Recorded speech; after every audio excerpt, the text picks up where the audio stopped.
All right, so we shall begin. I think our colleagues will find us somehow on the way. We are on week 8 of our studies in this course. This week, I combine the work for week 8 and week 9. Week 8 is talking about leadership. Week 9 talks about management in organization.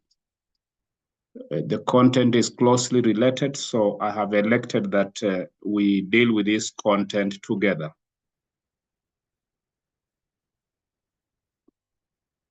We begin with a short devotion here, which I will read through. I'll guide in a very meditative way. We are reflecting on organizational leadership. I present to you a script by Dave Hess on the nature of Christian leadership.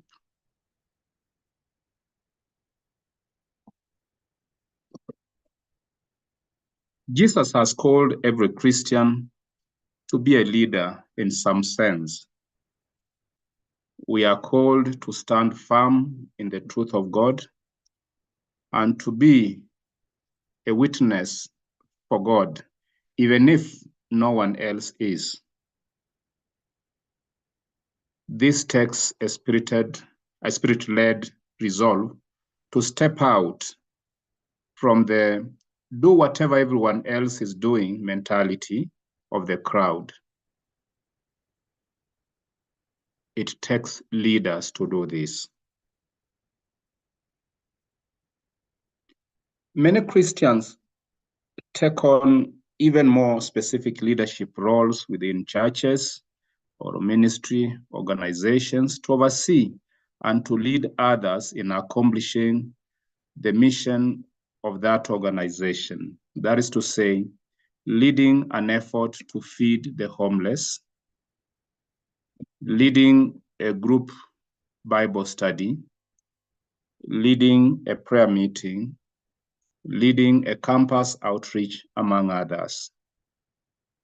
However, when we speak of leadership, the challenge quickly arises of imported worldly mindsets about what the nature of leadership is. We may envision a historic dictator like Napoleon Bonaparte or one of the Caesars as examples of truly great leaders, and can consciously or unconsciously aspire to be like them. While desiring to make a big impact is a good thing to aspire to do, the way that we lead as Christians should be defined biblically. It will be largely different from the stereotypical great leader of history, such as Napoleon Bonaparte, Alexander the Great, or the Roman Caesars. Our model for leadership is Jesus. He who did not come to be served, but to serve, and to give his life as a ransom for many. The Gospel of Mark, 10th chapter, verse 45. It is he who, although he existed in the form of God, did not regard equality with God a thing to be grasped, but emptied himself, taking on the form of a bond servant, and being made in the likeness of a man. He humbled himself by becoming obedient to the point of death, even death on a cross. St. Paul would write to the Philippians in the 2nd chapter, verse 5 to 8. Jesus instructed his disciples on the topic of leadership, telling them to follow his example, saying, You know that the rulers of the Gentiles lord it over them. Not so with you. Instead, whoever wants to become great among you must be your servant. The Gospel of Matthew, the 1st chapter, 25 to 26. Christian leaders should not be self-seeking in their leadership. This is not the attitude of Christ. Christian leaders should use their position of influence not as a way to hold others down, but as a way to lift others up. Peter instructed early church leaders regarding their leadership, saying, "Don't lord it over people assigned to your care, but lead them by your own good example. And when the great shepherd appears, you will receive a crown of never-ending glory and honor. All of you serve one another in humility, for God opposes the proud, but gives grace to the humble." Second letter of St. Peter, the 5th chapter, verse 3 to 5. Of course, if we are attentive and discerning enough, we can learn something from anyone, including worldly leaders. We all should be able to learn something from the visionary mindset of Napoleon, or about the perseverance of Alexander the Great, or to use a business example, about innovation from Steve Jobs. Nevertheless, we must always remember that we are not called to be mere leaders, but Christian leaders. We must follow the example of Christ and the teaching of Scripture in the exercise of our leadership.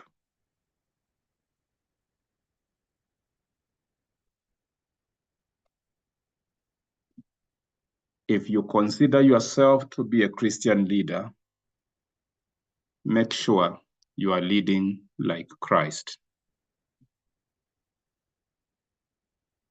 Dear friends, you get that reflection on the theme of leadership. We hear voices from the New Testament on the theme of leadership.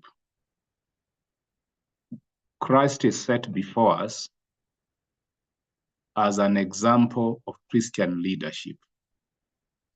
The apostles Paul and Peter talk to us, address us as examples of good Christian leadership.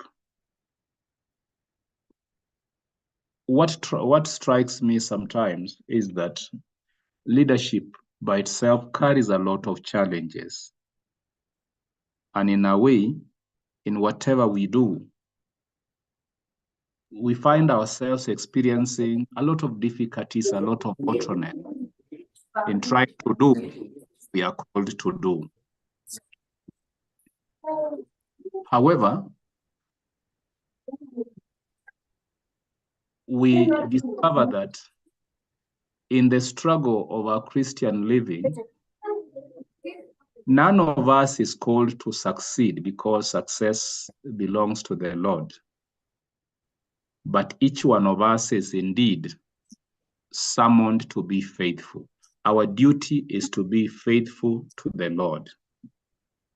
Success, it is Him to grant.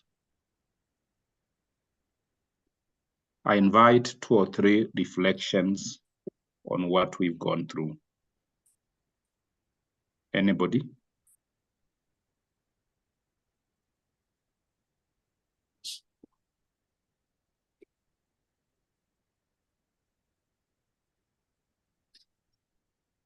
Anybody would like to share reflection on what we've gone through?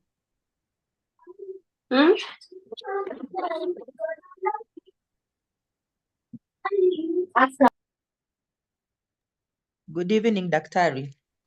Good evening to you, Juliet. Thank you so much for that devotion. From that which you've shared, what I'm learning from here is that the writer is trying to bring out to us what Christian leadership is. And so that one means that when we talk about leadership, there is a leadership under Christianity, and there is also the secular leadership, or how the world views it. And I think it is just in line with what we have been going. Most of the classes we have this semester is talking to us about leadership, what we go through on Monday, biblical leadership, and even the unit we have with the prof as well on leadership, and even what you are sharing with us this evening. So I think from all the two classes plus the devotion and whatever I'm picking this evening is that the kind of leadership that is expected of us, especially who call ourselves to be Christians. Let me say, I don't know whether it's Christians or believers, I stand to be corrected. We are expected to emulate the leadership kind, that one of Christ, which is servant leadership. And servant leadership does not look at what am I benefiting, or the leader as the Lord. Allow me use the word Lord, like in charge, or the one who is ultimate. But servant leadership is whereby it is you that serves your subjects or your juniors, that their interest or their success is your mandate, and not the other way around as the world views it, like the subjects are the ones who are supposed to ensure that the boss or the leader has succeeded. And so the leader will do anything as long as it gets up there, and even at the end of it, he's the one who is going to get the upload of the success, forgetting even the people that enabled him to be there. And when we see that one in Christ, that is what he was trying to put in his disciples. For instance, some days, at some point, he was when the disciples were arguing amongst them that who is great, or when they realized, when Jesus kept on sharing that his time was up, they started again a second time having that discussion towards his life ending here on earth. But Jesus reminds them that the least amongst you is the greatest. The one who is like a child, that childlike character and attitude, that is the greatest amongst you. And so what was he telling them? He was talking to them about humility, what we are talking here now. And that's where God is calling us as Christians who are in the leadership positions, that we need to be people that are humble. We need to do what God expects of me as a leader, and not the standards of the world, because our service is unto the Lord. And as you have read there, that he opposes the proud, but he lifts those who are humble. So we are to me, I'm learning humility this evening, and the kind of leadership that we are called upon as Christian, not how the world defines it. Thank you. Right. Thank you very much, Juliet. Anyone more?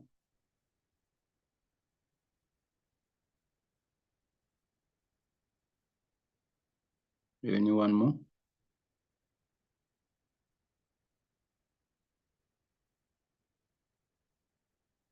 All right.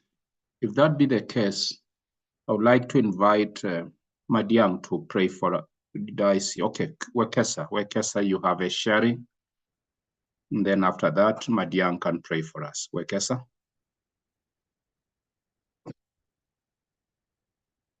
Wekesa?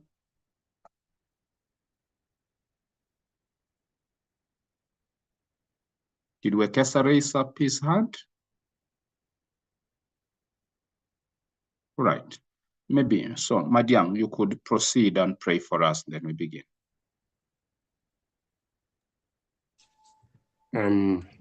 Thank you, Dr. Kegode and colleagues. Let us pray. Dear Lord, look upon this group of your people gathered, and whom you have given the free will to take charge on your creation. Every day, those gathered here are striving to emulate the leadership of your Son, Jesus Christ, and your leadership at creation, that we may be able to serve as per your original intention. But even as we strive to emulate that, we are also not perfect. And a lot of forces and contexts that we live in sometimes make our pride go beyond the need for us to be humble leaders. We pray that even as we pursue these courses on leadership, we not only graduate as leaders, but gain from the training the character and the opportunity to lead like Christ.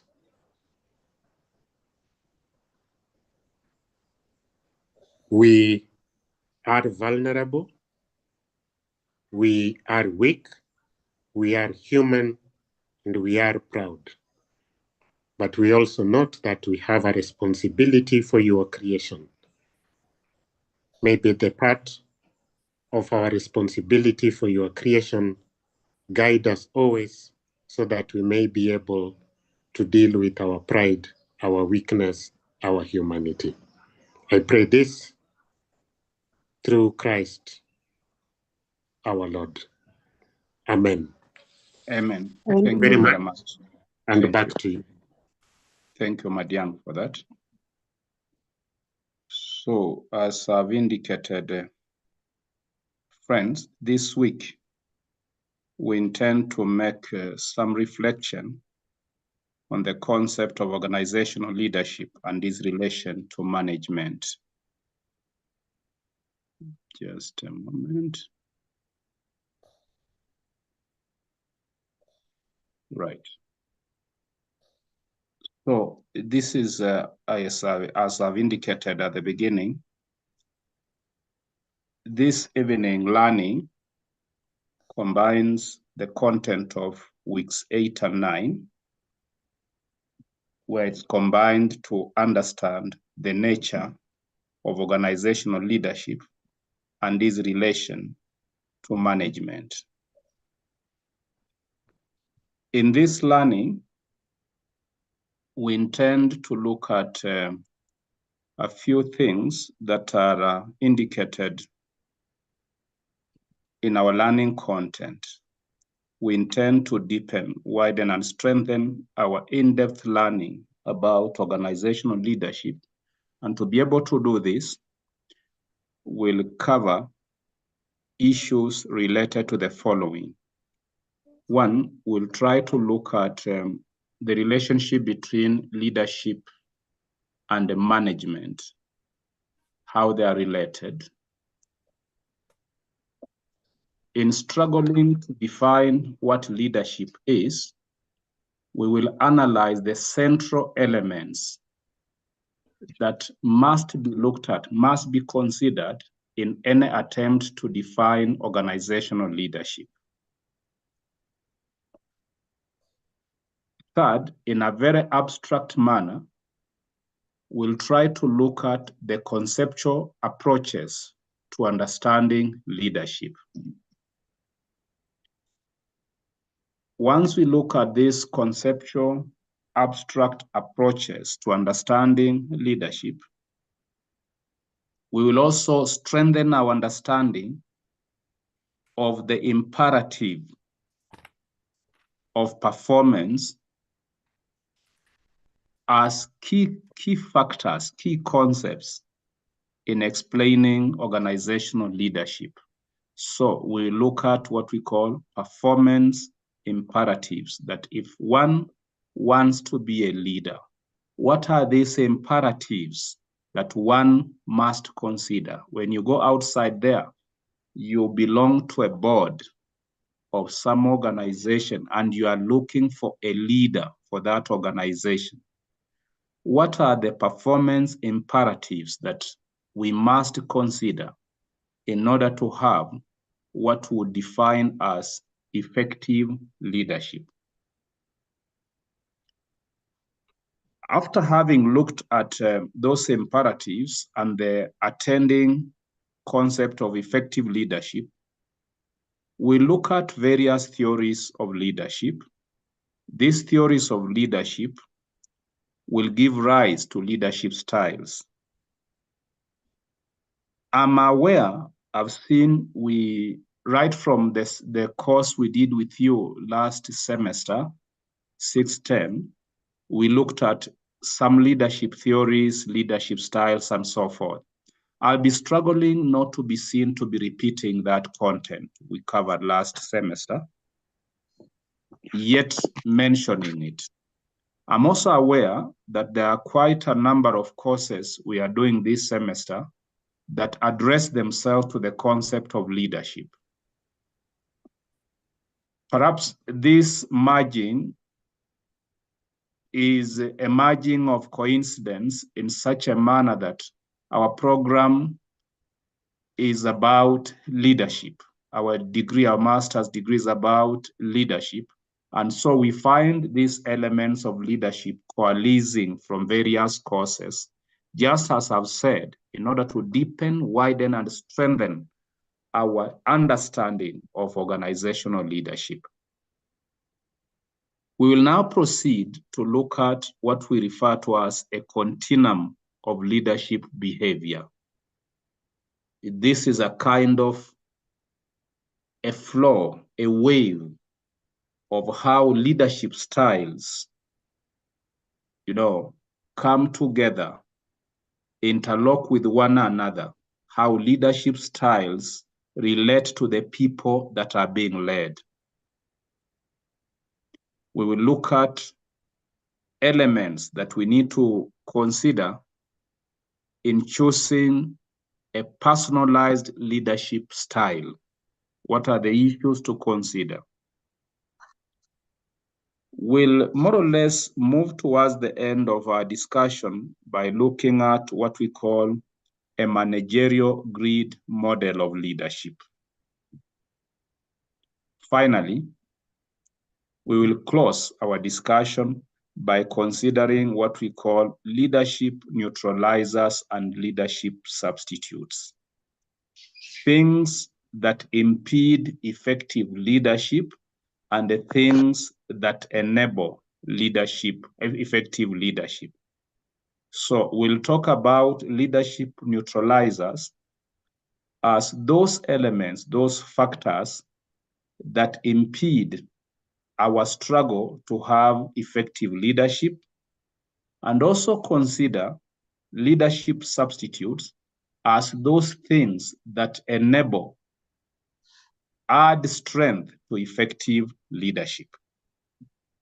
So that's generally what we'll be looking at this evening. So then we begin by considering what we want to understand as leadership. What is leadership? Generally, leadership means offering guidance. It means guiding, influencing others so that these others can work willingly. The terminology is to note. Leadership involves guidance. When you are leading, you are guiding, you are influencing. Now, those that you are influencing, leadership involves you are actually pushing them to a frontier whereby they can work willingly, not by force, can work willingly, so that the leader's objectives are met. So you notice the leader conceives, as it were, the organizational goals, the organizational ends, and works by guiding and influencing those that are really working with him, as it were, or her, so that the organizational goals or objectives are met.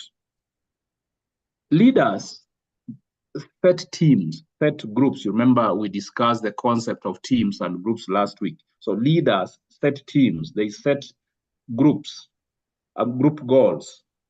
Now, as they set these group goals, then they, as it were, find ways of training team members, providing feedback to the team members, managing the resources within that organization, and supporting these teams so that those organizational or team goals are met. Now, in doing this, leadership can exhibit both positive as well as negative effects in an organization. Positively, at its best, leadership inspires, it motivates employees to work harder towards the objectives and goals set. Leadership pushes the organization to success positively. At its worst, negatively, bad leadership can reduce the performance of individual employees. Indeed, bad leadership can bring about the collapse, the total collapse of an organization.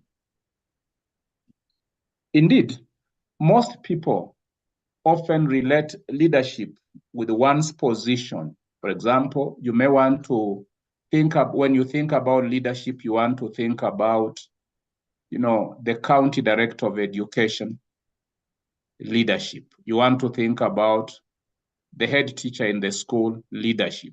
You want to think about the manager in the bank leadership. So many people indeed relate leadership with one's position in an organization. Yet leadership has actually nothing to do with the titles that somebody holds. Leadership may have nothing to do with management or one's personal agenda. You see, leadership is about that organization, is about that person that we want to call a leader, picking up the interests of the organization and pushing them to that higher level. However, it is important to consider what is the relationship between leadership and management. How do they relate? Do they mean the same thing? Are all managers likely to be leaders? The two are indeed different. The role of management in an organization is to control a group or a group of individuals in order to achieve a specified objective. So, under management, the word to note, there is a control. Under leadership, the word to note, there is an influence. A manager controls.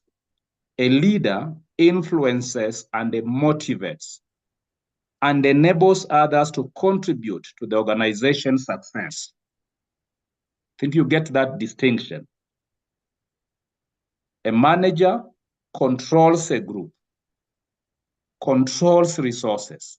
The idea of control. A leader influences, acts by influencing, acts by motivating, seeks to enable people to contribute to the organization's success.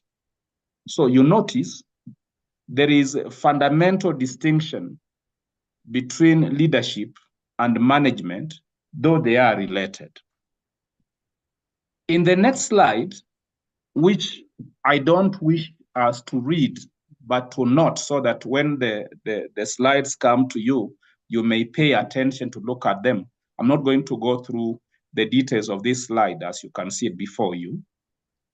I've tried, as it were, to document, to bring some knowledge that documents essential distinction, detailed general distinctions between leadership and management. Perhaps the next slide should help us more to look at the specific distinctions between leadership and management. For example, when you talk about agenda and goal setting in an organization, leadership is about developing and articulating a vision that establishes directions, a vision that develops change strategies. You see, leadership develops and articulates a vision.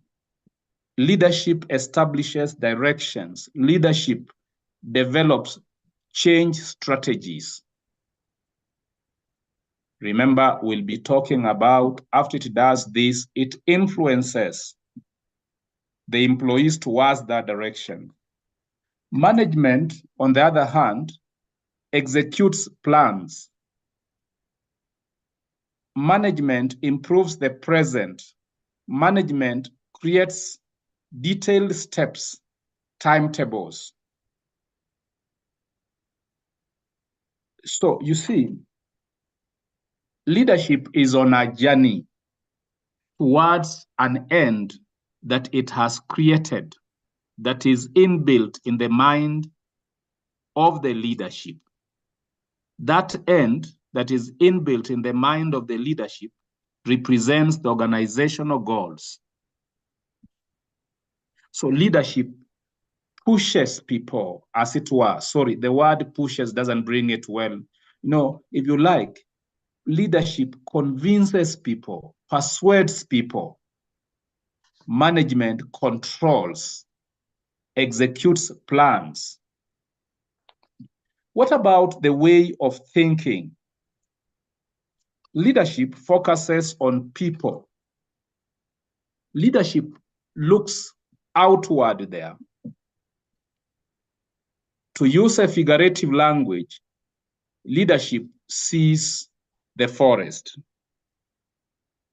Management concentrates on stipulated issues. Management is about looking inward on stipulated issues and controlling the people towards that achievement, controlling resources towards that achievement. Management sees the individual trees in that forest, whereas leadership sees the forest. Leadership sees that big objective that the organization wants to achieve. Management sees the individual roles and pushes the individual roles that each one is supposed to pursue. What about employee relations? Leadership empowers colleagues. Leadership creates trust. Leadership develops those colleagues, as it were. When you think about management, management does not empower colleagues, as it were. Management controls subordinates. Management directs and coordinates. Indeed, when you talk about leadership, leadership talks about followers, whereas management talks about subordinates. Leadership is about people aspiring to be like the leader. Management is about the manager pushing the individuals towards what he wants them to do. Think about the mode of execution and operation in an organization. How does leadership operate to achieve the organizational goals? Leadership does the right things. Leadership inspires. Leadership creates change. Leadership serves subordinates. So it is in that concept of serving subordinates that we say leadership has followers than subordinates. So you notice leadership does the right thing. On the other hand, management does the things right. There is a fundamental difference between doing the right thing and doing the thing right.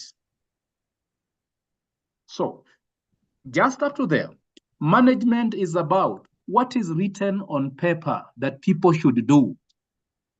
How many leave days are you supposed to have? When were you supposed to report? Management is about when are people reporting to duty and when should the people be, getting off from duty at the end of the day. You see? So management does the things right, insists on doing the things right, manages change, controls, and organizes to solve problems, and serves superordinates. So superordinates, as it were, management serves those that are superordinate, that are above them. For example, if you consider a principal in a school in the context of board of management in that school, then you'll understand that if you want to locate management in that school within the context of a principal, then you are talking about the principal as a manager serves the board of management, the superordinates. You see? Whereas a principal as a leader serves those who are under him. Talk about the teachers, talk about the support staff, talk about the parents, talk about the learners. Learners, parents, teachers, the support staff will find a leader in the principal of that school when they find that that principal serves them. Learners, teachers do not find, a manager in the head teacher through the prism of service. No. Talk about governance issues and note that leadership uses influence. Leadership uses conflict situations in an organization and acts decisively in this context to inspire, to energize others so that they can overcome the barriers. So the leader will look at the conflict situations, will look at the problematic situations within the organization. And in the context of this, he will use influence. He will use those conflict situations to develop an inspiration that energizes the employees to overcome those barriers. As it was, I said, a leader has followers. He acts and inspires others to act either like him or even sometimes better than him. Management, on the other hand, uses authority to control, you can see. Management avoids conflicts in an organization and acts responsibly. Management organizes to solve problems. You see, problems within leadership becomes an opportunity for the leader to empower the employees to overcome those problems together with the leader. Management organizes, has meetings, you'll hear of committees to solve that problem. Indeed, for a leader, conflicts and problems are oases for learning, for growing in leadership. But in management, conflicts are things to be avoided. Finally, looking at the outcomes within an organization, we want to note that under leadership is potentially revolutionary about change. Whereas management emphasizes consistency with the way we have done things. So what we mean here, you see, under management, you expect to see what tradition has ordained that when this happens, this will follow. So under management, we don't expect to see anything new.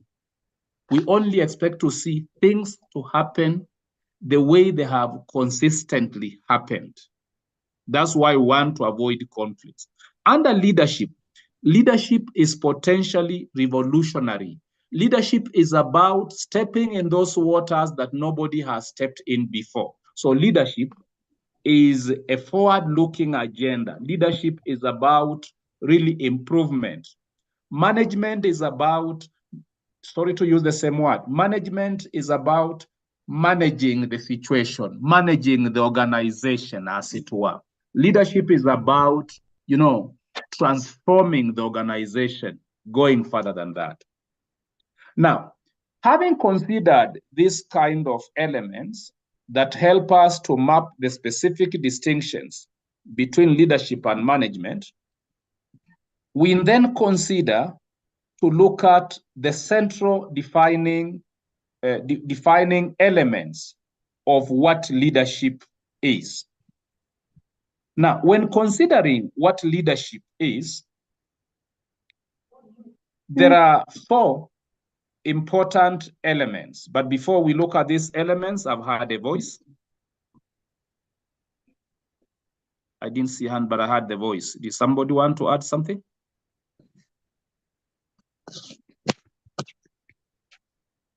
Yes. Good evening, Dr.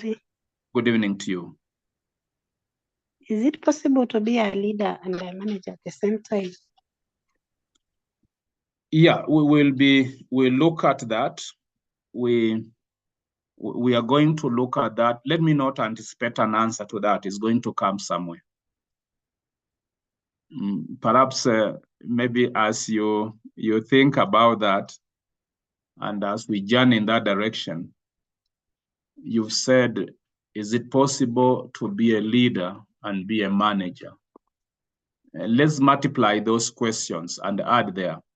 Is it possible to be a manager and not be a leader? Or, put differently, is it possible to be a leader and not be a manager? Perhaps I should invite some comments on that question and not just leave it to the space coming in the slides.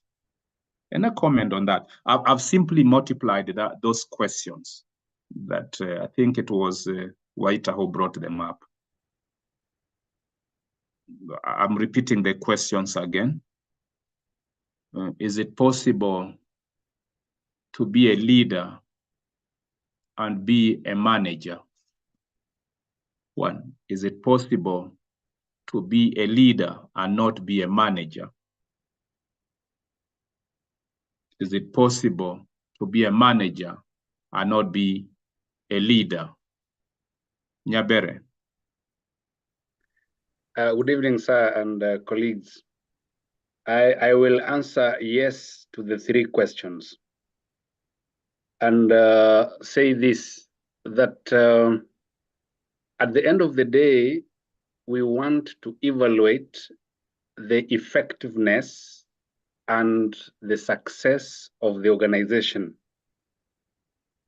And so, in reality, for an organization to be successful, Of course, that cannot be measured in wholesome terms. You could succeed as a leader in certain aspects of an organization, but fail as a manager in other aspects of the same organization. So this is the trickiest bit of organizational success, balancing between leadership and management. That's what I would say. Right. Thank you very much, Nyabere. Zipporah, will add your voice on this. Thank you, Doc. To me, I believe a leader should be a manager. So my understanding, there is no way that a person can be a leader yet is not a manager. So if you're a leader, you are managing, it involves managing people. So it requires someone who has good managerial skills. Thank you. Thank you very much, Zipporah. Let's have Madiang add his weight on this. Thank you very much, Daktari. I align to Nyabere in saying my answer to all those questions is yes. And I wanted to say this. As I was looking at your previous slide and you were giving us those differences, whereas I admire the part describing leadership, I seem to conclude that for practical purposes, a lot of organizations are looking for managers, and leadership is a kind of added advantage. In fact, at some point where you were mentioning conflict avoidance, I saw it so much as what organizations basically want. They will advertise for a manager, but sometimes you may not survive because you are a leader. That's what I got, because the characteristics, you've seen that. I even saw it, if I will give a personal experience, last week, just this last week, where the directive was, no. Forget about innovations and all that. The issue is delivery. And so you find a certain leaning, I think, for survival purposes on managerial rather than leadership. But that's my observation. I may be wrong. Over to you, Dr. Asante. Paul Amata. Yes, Dr. Good evening, and hello to my colleagues. I think Madiang has chipped in on what I wanted to contribute. But I will maybe, what I'm asking myself is that as leadership is about influencing or forcing. Now my question is, who manages now that influence? You've influenced, you've forced. And I believe now from that question is either you have the managerial skills now to manage the influence or get someone to manage the influence. Thank you. Thank you very much, Amata. Now, in trying to argument what, Amata, you've just said, you posed a question. You know, we may want to admire leadership, and then you are asking a question. So who manages that leadership? I think that's the question you seem to pose. Who manages that leadership? Yes. And Amata, I want to return the question back to you, just the flip side of the question. And I don't expect you to respond to it, but just to reflect on it. And to put the flip side, I must repeat your question again, that people seem to be craving for leadership. We seem to be praising leadership. Amata asks, who manages that leadership. And I ask Amata, why do you want that leadership to be managed? You get that, Amata? Yes. I think you get the question. What let me give an illustration maybe to cement my thinking home. The question I'm bringing about is this. Assume you had something like a dairy unit. You wanted to have a dairy unit, something, maybe some farming business somewhere. And you've advertised. You want somebody, most of the time, we don't, when we employ and we advertise, we don't say we are interviewing this for a leader. We always imagine, to use the word a leader will be bigger than the owner of the organization. So we use the idea of we are looking for a manager, because you understand from the distinctions, a manager would be under the super person, the super owner of the organization. So you don't advertise that we are looking for a leader. Instead, you advertise we are looking for a manager. When you interview, you say we are interviewing for a manager, not a leader. And you see, the connotation of the language involved is that if we employ a leader, the leader will be bigger than the owner of the dairy unit that we are beginning. But look at it. If you wanted innovation in your organization, if you wanted innovation, because I want you to focus that the person you are employing, you'll give the academic qualifications that he should be having, maybe a diploma in general agriculture, he should be having this year's experience in doing this. So that one. But see, when you are talking about managerial skills, when we are talking about leadership skills, we are talking about a disposition. And you remember the distinction, a disposition. Now, I'm posing a question. If you wanted somebody, I'm careful not to say who will manage or who will lead. Perhaps I should say, if you wanted somebody in your dairy unit, if you wanted somebody in the farm you are beginning, and you are thinking about, you are never there always, and you want innovation, you want incremental improvement in that kind of farm, in that kind of business, do you employ a leader or you employ a manager by disposition? Anybody?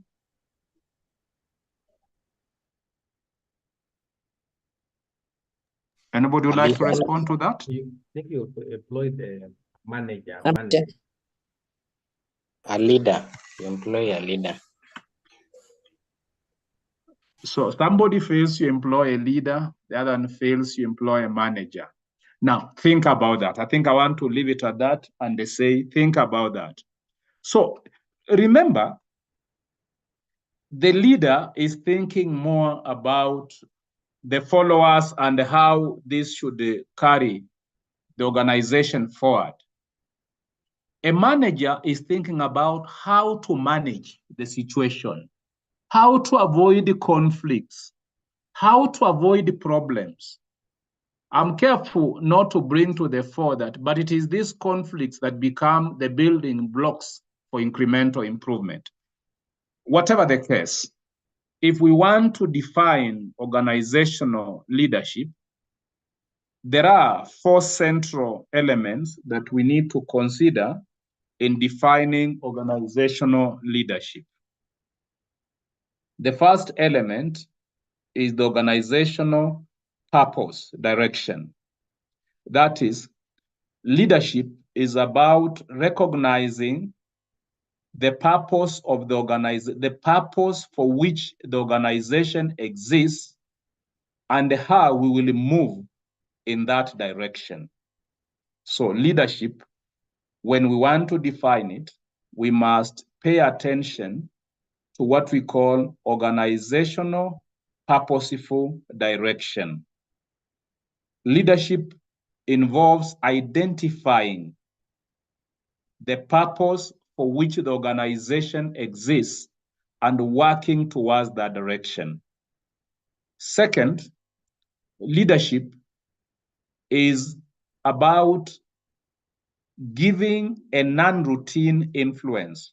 What this means, we'll be seeing this in some slide in a moment. What this means is that leadership is not about following routines. Leadership is about doing that which is outside the routines. Indeed, if an organization is supposed to follow routines, then you don't need leadership.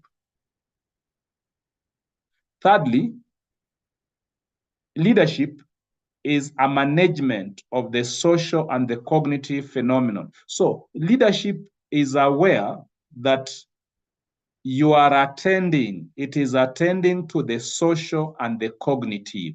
So leadership is rational.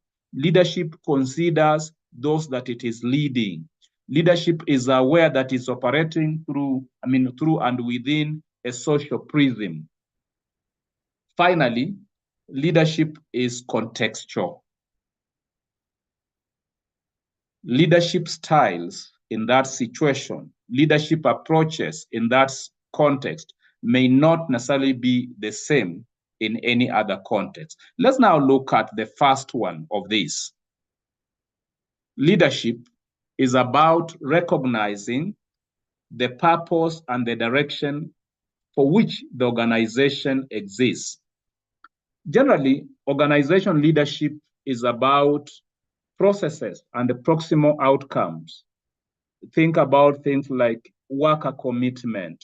So organizational leadership is about looking at the processes and outcomes within that organization. For example, looking at how worker commitment, the employee commitment in that organization can be pushed to the frontier of maximum delivery. So leadership is about how these processes, how these proximal outcomes contribute to the development and achievement of the organizational purpose. Therefore, the various subunits within the organization must actually be punctuated to be ordered within that one single whole, that larger system. So the many subunits within the organization must be seen to be ordered towards that. Therefore, we say leadership is a direction for collective action. Leadership is about a direction for collective action. Leadership processes and action implies being able to define, to establish, to identify, or even translate this purpose for which the organization exists to the followers within that organization. Therefore, leadership as being ordered towards the purpose for which the organization exists is defined through the organizational mission, the organizational vision, strategy, goals, and plans. So a leader focuses on the mission, the vision, the strategy, the goals, the plans of the organization.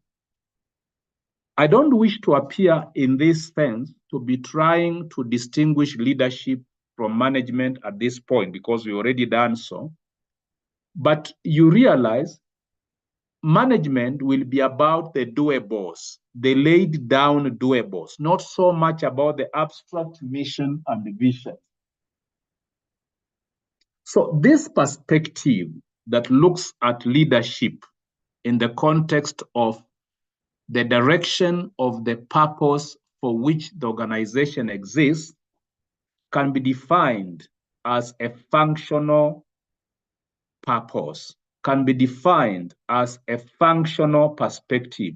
This means that leadership is at the service of the collective effectiveness of the organization. You see, management, on the other hand, will be concerned, for example, take, for example, a principal in a school. Management would be concerned about how the distinguished separate entities are operating. For example, Management will be about what are the cooks doing in the kitchen. And we'll get to do this by talking to the cateress or the head cook or something of that kind. But leadership will be looking at how the various aspects of that school coalesce together. So leadership will be about how the principal is influencing the cooks to prepare meals on time, the teachers to have their tea on time, they are in class on. You see how all the parameters, the issues coalesce together towards that one end. The second element that defines what leadership is, and this second one is very central to the concept of leadership, is that leadership is an unroutine influence. Leadership is an unroutine influence. Very important. So organizational leadership, as you can see, is identified by the application of non-routine influence on the organizational life. You see, routine activities do not require leadership. I've just already mentioned so. Leadership occurs in response to or in anticipation of non-routine organizational events. You see, if you are talking about routines in an organization, then there is nobody to be influenced because already people are acting within the context of a routine. So leadership is essentially about organizational goal progress. Therefore, leadership is concerned with the non-routine issues that constitute a potential or actual hindrance to organizational goal progress. So you notice in that idea, leadership operates outside routines and is interested with those things that are potentially going to bring, conflicts within the organization. Leadership is concerned with those things that don't follow routines and are likely to impede the realization of the organizational goal. So leadership comes in when we are not following routine. Indeed, if we were to comment on this in the light of management, we should be able to say management delights in routine. Management delights when things are following the laid down order. Leadership is about influencing people into those new horizons, those new dimensions. That's why we sometimes say leadership is about incremental improvement.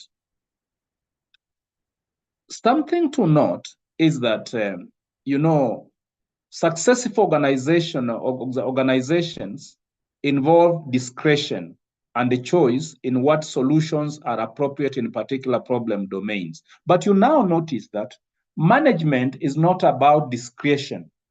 Management is about, following order. Management is about a straight jacket. This ought to be done. Leadership would be about, it has been done this way with these challenges. How can we do it differently?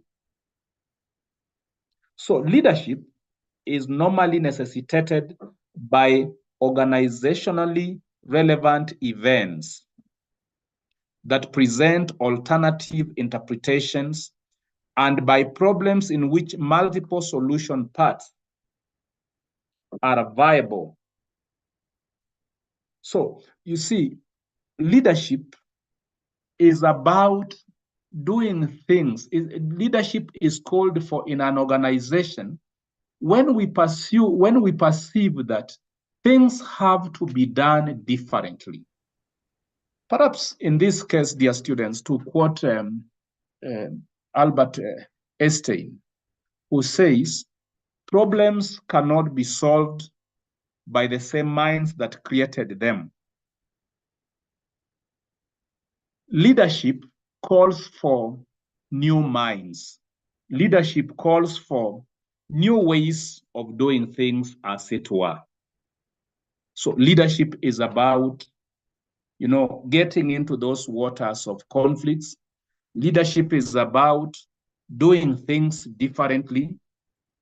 And that is why we're talking about influence, because you are actually, most of the time, guiding people into the waters they have never walked in. Management would be about follow the procedures, as it were. The third element that must be considered when you are defining leadership is the reality that leadership must be seen as a management of the social and the cognitive phenomena. Now, you notice here, we are now trying to understand what leadership is by kind of bringing to bear the concept of management.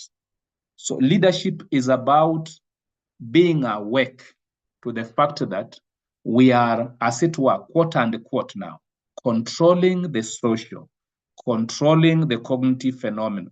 And to do this, how do we control it as leadership? Not as management does it, but we control it by influencing. Therefore, a leader influence is grounded in recognizing the cognitive, the social, and the political process around an organization. Therefore, leadership involves really social or interpersonal influence processes. Leadership involves management of social and political processes. Leadership involves the use of social power. Leadership involves persuasion. In this context, therefore, considering, for example, the cognitive requirements of leadership will include a leader having the ability to interpret and model environmental elements for organizational members. So you see, as a leader in an organization, choose ye whom you are becoming. You becoming a manager, or you becoming a leader? So if you are thinking about leadership in an organization, then you need to have these cognitive requirements, cognitive powers. Cognitive means the knowledge powers, the knowledge abilities to be able to interpret, to model the environmental events for the other members to follow. Leadership, cognitively, is about the ability to determine the nature of the problems to be solved. Leadership is about engaging in long-term strategic thinking. You see, management is about the here and now management of the situation in the light of the perceived goals or purposes. Leadership is about that long-term strategic thinking. And then, we need to think about this situation that if you belong to an organization, perhaps you belong to that bank, either you are called a manager, whatever it is. You see, I've indicated before that the organizational title being used outside there is of a manager. But leadership is about, the dispositional skills of an individual. So if you wanted to do a strategic plan for your organization, for your banking institution, do you invite more of leaders or do you invite more of managers? Now, on the social level, leadership incorporates the implementation of the solutions that involve collective action. So leadership is aware that you must work with the people. You are not simply controlling, you must work with the people. Indeed, leadership, or rather the centrality of leadership, can be summarized in the words of Jacobs and Jackie, who note that executive leaders add value to the organization, in large part by giving a sense of understanding and purpose to the overall activities of that organization. So you notice that when you are defining the concept of leadership, you must be awake to the fact that leadership manages the social, you see, operates within the context of the social and within the context of the cognitive. It's very important to recognize that kind of reality. Finally, before we can give our comments on these elements of defining leadership, leadership is about a contextual issue. Leadership must be contextualized. See, leadership must be contextualized. By this, we mean organizational leadership is inherently bounded by system characteristics and dynamics. You see, when you talk about leadership, you must be awake to the fact that the system characteristics of this organization. I give an example here. If you are a headmaster, or rather a principal of a high school, time comes when you are transferred from this school to the other school and so forth. You may have succeeded as a leader of Alliance High School, and you go to Maseno High School and you don't succeed. Not because you have forgotten the tactics you used, but it could simply be about this thing, this reality, that you have not drank in the wells of the context of the school you are leading. So leadership must be awake to the fact that it is always bounded with the system characteristics. How does Maseno work as a system, as an organization, away from Alliance where you are? What are the dynamics within Maseno School? What is the culture of the parents within Maseno School? Leadership is always contextually defined and caused. Contextual leadership elements can be demonstrated by threefold planes that mirror the various distribution of separate leadership patterns across organizational levels. Now, for example, consider we have these three contexts or planes that indicate the levels, not types, but the levels of distribution of leadership patterns. The first one is what we call the institutionalized administrative use of existing organizational structures to maintain effective organization operations. This is indeed the lowest level of organizational leadership. It is actually more closer to the traditional management because there is institutionalized administration. Institutionalized means there is something of a routine. Administration, there is something of management. You see? So you are using the set organizational structures. For example, the way that illustration I've given, you are transferred from Alliance to Maseno School. So you do not understand how Maseno School operates. You've never been there. So you've arrived there, but you are aware Maseno does very well in exams or something. Or you've been transferred from a relatively smaller school and be taken to that relatively high-performing school, say Moi Girls Eldoret or something. So when you reach there, you fear that if I become so innovative as a leader, I can touch the people, the employees in a bad way, and something happens and they don't work as they normally work and performance drops. So you kind of get involved in this first level of leadership, which is institutionalized administrative use of existing organizational structures to maintain effective organizational operations. So here you see there is very minimal level of influence. You are simply trying to use the set organizational structure. So you ask of the deputy principals, what do you do normally? He say, we normally do it here.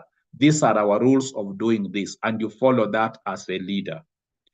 As it were, you influence people towards what they normally do.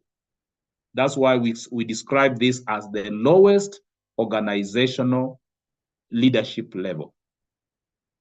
A little bit higher is the second level, which involves the enhancement and operationalization of formal structural elements. You know, so here now, you want to enhance, you want to, you know, as it were, operationalize. Not the way that school does, but perhaps theoretically, what ought to be done to bring such people to act this way. You see, the first level is dependent on, if you like, institutional culture. This is the way we normally do things. The second level is dependent on kind of learned theories, if you like.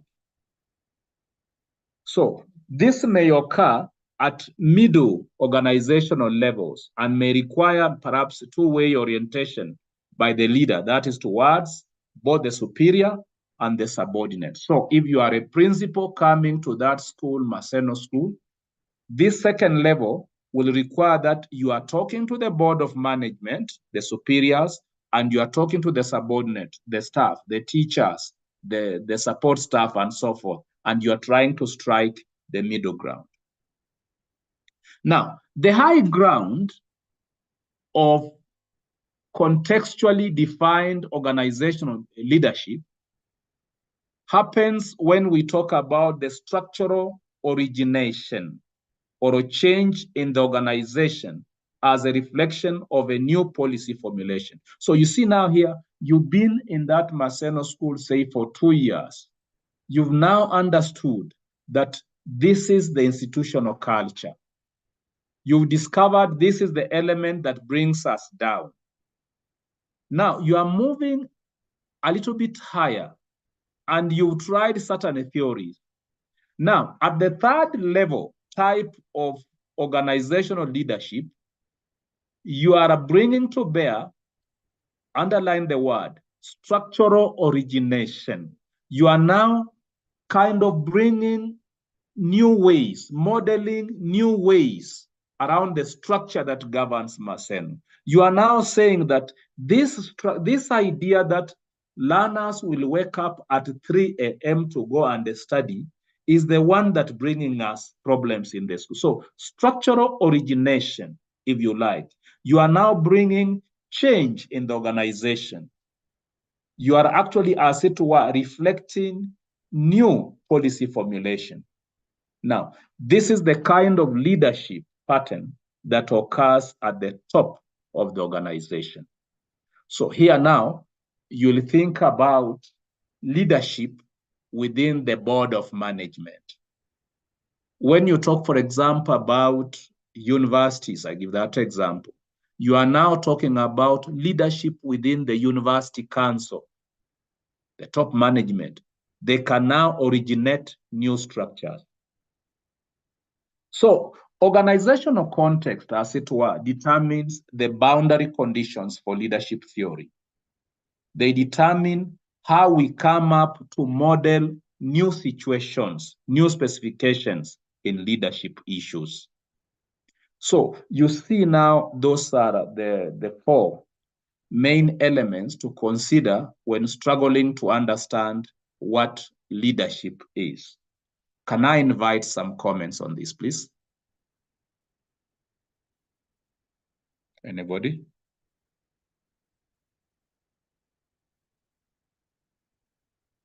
Daktari, if you allow Yes, me. Chris. Yes, Chris. Thank you. Apologies to Madiang, I've not raised my hand. I think I learned to do this. You've talked of leadership and the elements that on which the leadership is dependent upon. And some of them were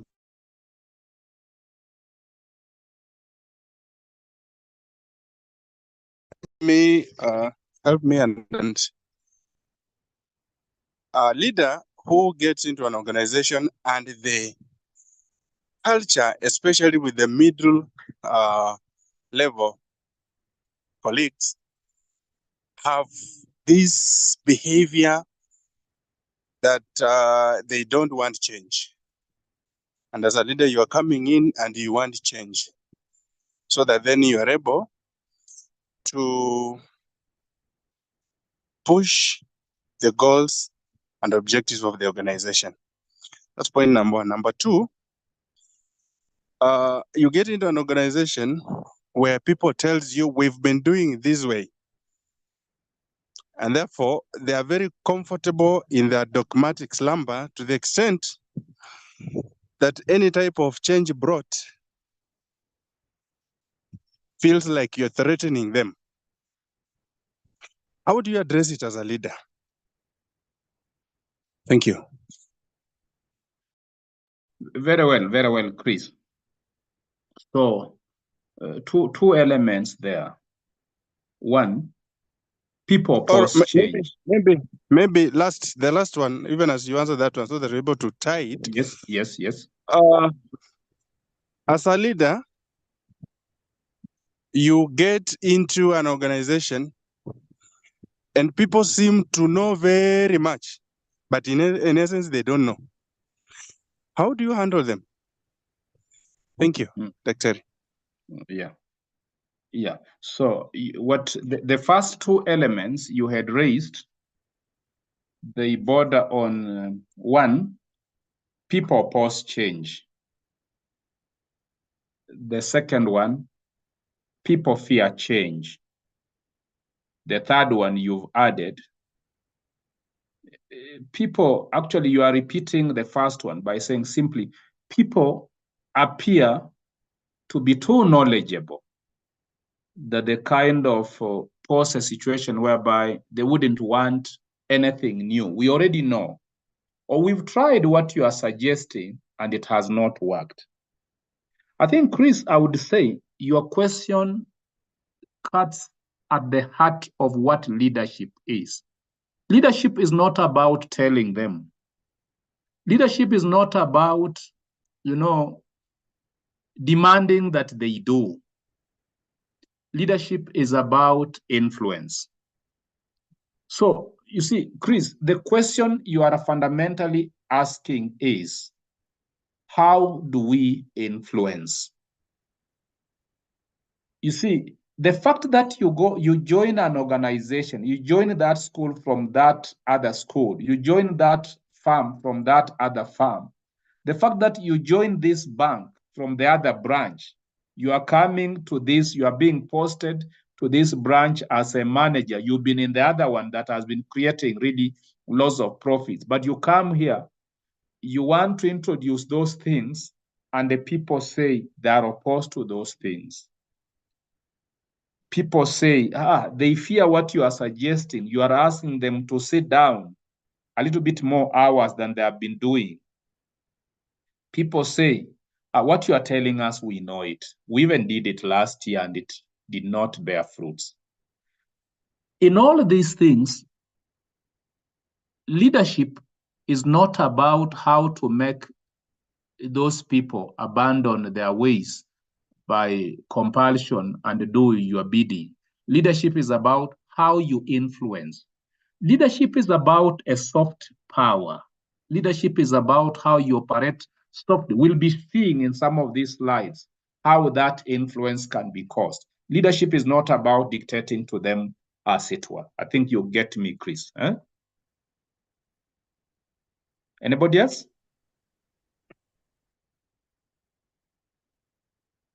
Anybody would like to comment about this? We've been trying to look at the essential elements that constitute a definition of what leadership is. Right, and then we make some progress then. So having said that, then we look at some of the major conceptual approaches to leadership, the major conceptual approaches to leadership. Now, there are fundamentally 4 conceptual approaches to leadership that, having looked at the earlier 4 defining elements, and the contextual perspective in particular to organizational leadership, we can now argue for 4 established research traditions in leadership. Now, this slide offers very much, theoretical underpinnings of what leadership ought to be, as it were.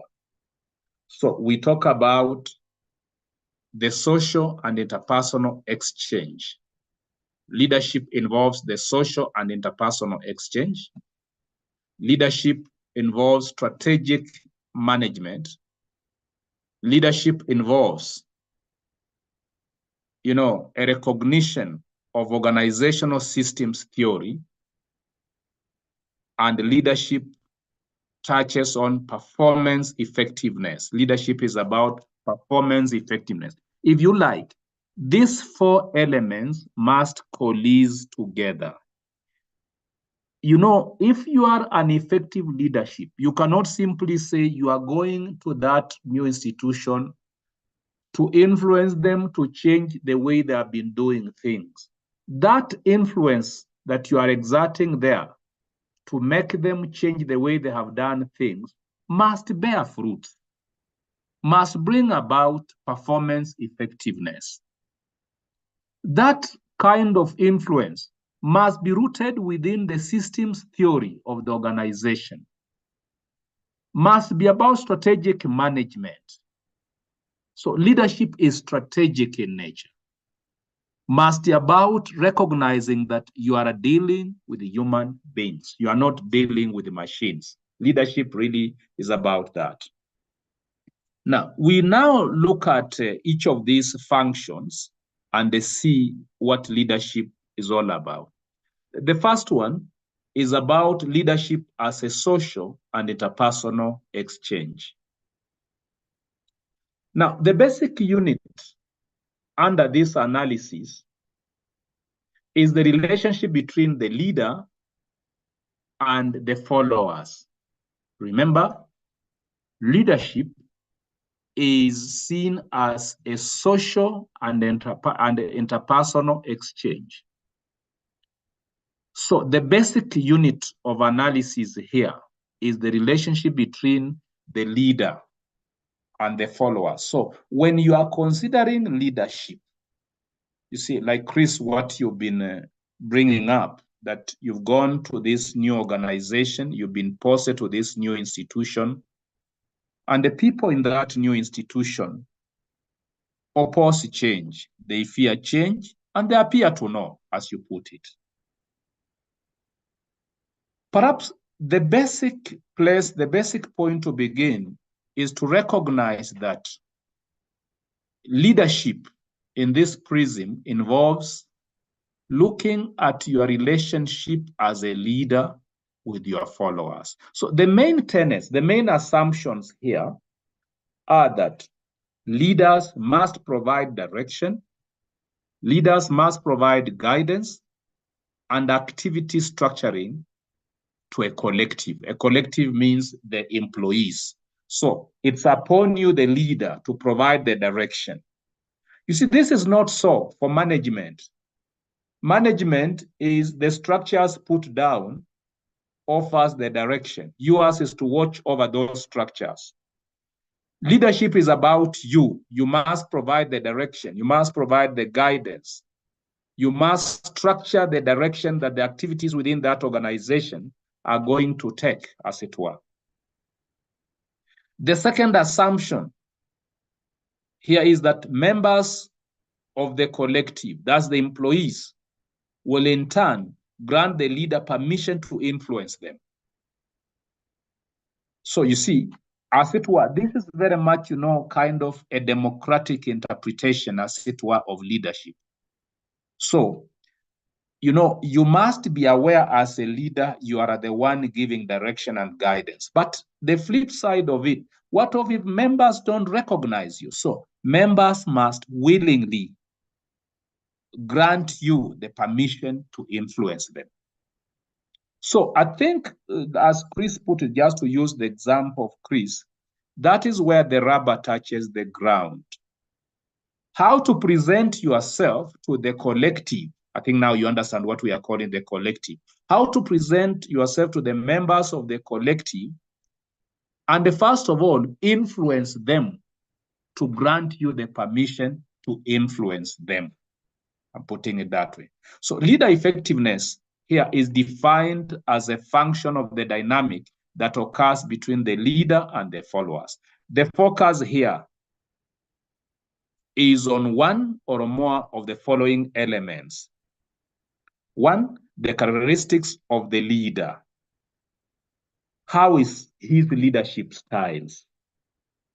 Two, the characteristics of the followers or the subordinate, those who follow. And thirdly, the characteristics of the relationship. So leadership as a social and interpersonal exchange, Chris, when you are experiencing those challenges, involves that you recognize that you exist to give direction. And the members must accept, must grant you, must open their doors for you to come in to influence them. So you are addressing us at the point of they have refused to open the doors. So what kind of persuasion do we use? The kind of persuasion to be used must focus on those three last elements. Your leader capacity, leader characteristic. The characteristics of your followers. You must understand what excites them. You see, I know of a CEO who went to some institution, and the people of that institution were very cold to accept this leader. And he stayed there for some months. Within some months, he thought, many of the people who work in this organization come from around the organization. What do I do? Let me join these people in the funerals within the villages, in their celebrations within the villages. You see, let me now find a way of knocking at the doors. This is the kind of idea we are saying that sets leadership very distinct from management. You see, a manager will remain in the office there, seeing to it that the leader, the boss of that unit, is he doing what ought to be done? Is the other one, is the cook making sure that there is firewood, there is foodstuffs, whatever? But you see, a leader will move out, knock at those doors, they are not opened, and find ways. How do I knock in a manner that the doors will be opened, and will be opened in a manner that my influence will be accepted? So to be able to do that, you focus on those three fundamental elements. You look into yourself.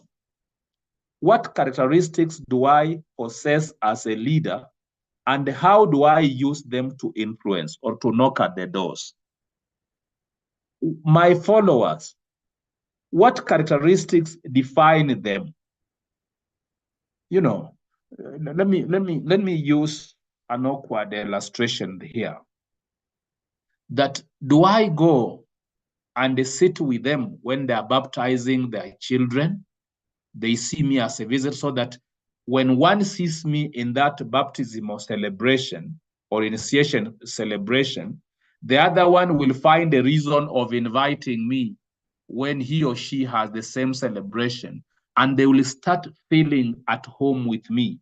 And through that, I will have discovered the characteristics in them, and I will now move to influence them. Therefore, we're talking about what characteristics define your relationship with these people. Very important. So in this case, you notice, if you are able to understand this element of leadership as a social and interpersonal exchange, we'll now be able to understand really how we can actually effectively relate the leaders within that organization and their subordinates. I've used figurative language. It's about discovering how to knock that door, that the door may be open. But still, as the door is open and you stand in their sitting room, it's about how to knock the hearts of these people that they may let you in their hearts and you influence them, as it were. The second aspect of looking at leadership is when we consider leadership as a strategic management model. That when you look at leadership, leadership carries with it the element of strategic management. So you see, the first element, leadership involves knocking at the hearts. I'm using that figurative language, knocking at the hearts of your followers and knocking in a manner that they are able to open their doors for you to come in. Now, after you've come in, second now, what do you do in that organization? Now, remember, we use this figuratively. You see, you are not only penetrating within the organization, but a leader penetrates within the heart and minds of the followers. So this second consideration is about what do you do when you enter the hearts and minds of these people? Strategic management. What do you do? Now, the main tenets of this thinking is that organizational effectiveness emerges from a core alignment between the organization and the environment. Second tenet or assumption is that the role of a senior organizational leader is to create and manage this kind of co-alignment. So the basic unit of analysis in this second order is the strategic decision-making activities of the executive, of the leader. So you see, the first one, you knock and you enter the hearts of these people. Figuratively, we are saying, in the first one, you seek to be accepted as a leader. The second one, what do you do in the lives of these people? You must be seen as a strategic decision maker as a leader. So leadership effectiveness in this case is defined as a function of how leaders make the strategic decisions that are intended to facilitate organization, environment, co-alignment. So the most important thing to note here is, I'm trying to build these things together. The first one, you enter the organization. After you've entered the organization, people must see the relevance of your entry. So the first one, you've been posted to this school. That's the first one. You've been posted to this school. After you've been posted to this school and people have accepted you as a principal, as a head of department, as a branch manager of that bank, they have accepted you, you've joined them in their social undertakings and so forth. Strategic management is about, people are waiting to see, what do you do? What value do you bring?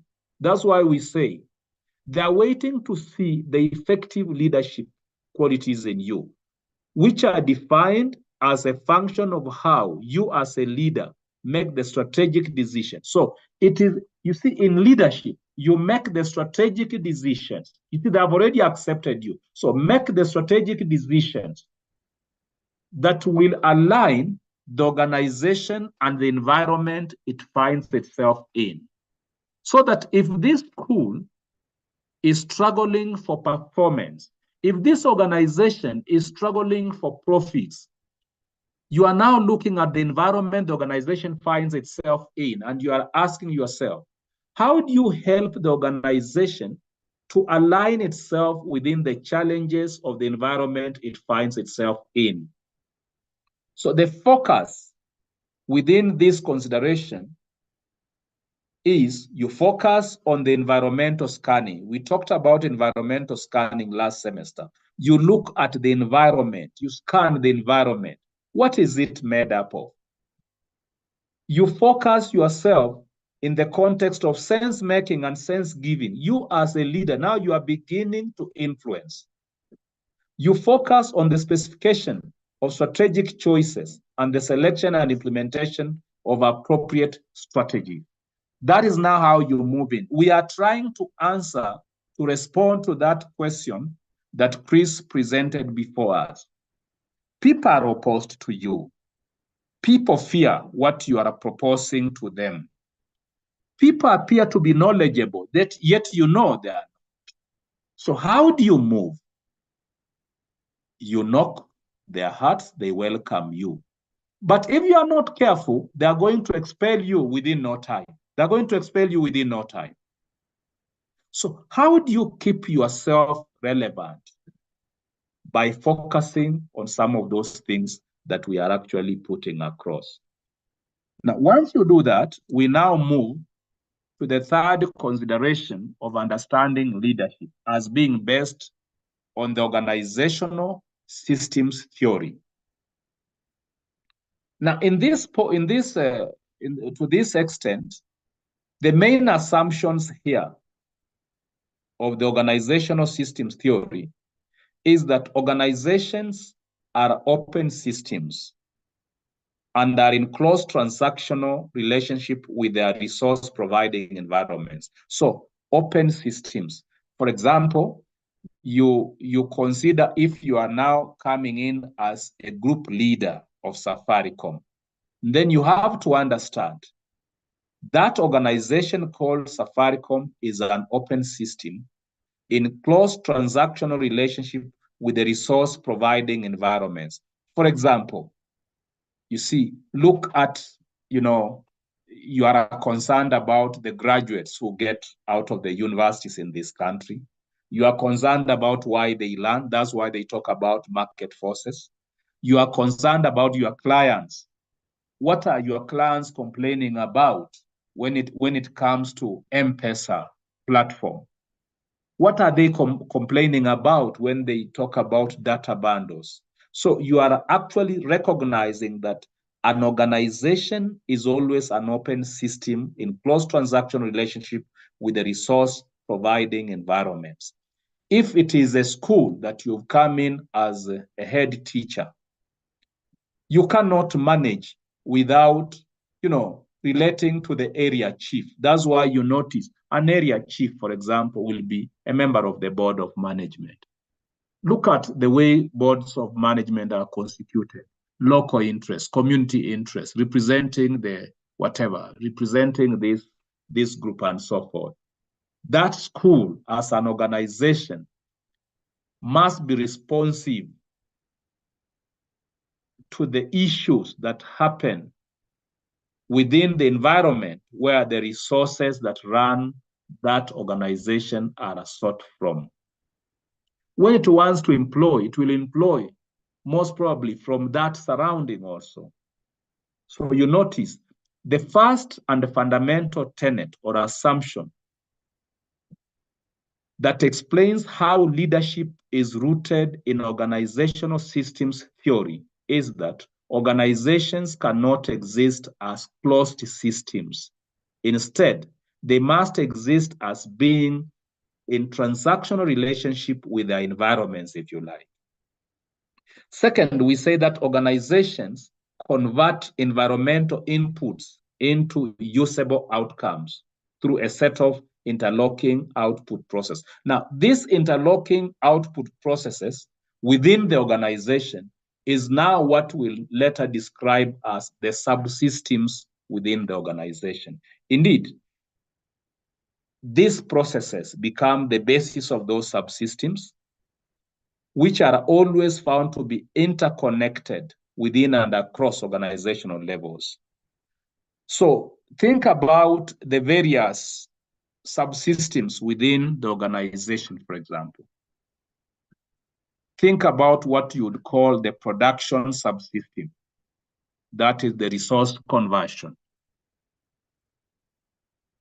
If you are, for example, a manager within Mumias Sugar, there is the production subsystem. If you are a principal of a school, you must ask the question, for what reason does the school exist? To do what? Once you answer that question, to produce what? Then you respond to the question of what is the production subsystem? of that school as an organization. And then you are talking about the supportive subsystem. This supportive subsystem, the one that procures the material resources, maintenance subsystem, and so. So there are various subsystems within an organization. So leadership, what is fundamental is not about whether these are all the subsystems or not. Indeed, there are more than this. What is fundamental is that leadership is about policing, bringing these subsystems together, influencing the various subsystems. That's why you'll find this CEO moving out to take tea with some employees in some office there, moving on the farm, talking with those who are milking the cows, talking, what is he trying to do as a leader? He's trying to come to terms and coalesce the various subsystems within the organization. Of importance is to note that organizational subsystems perspective emphasize the importance of leadership processes for that organizational effectiveness.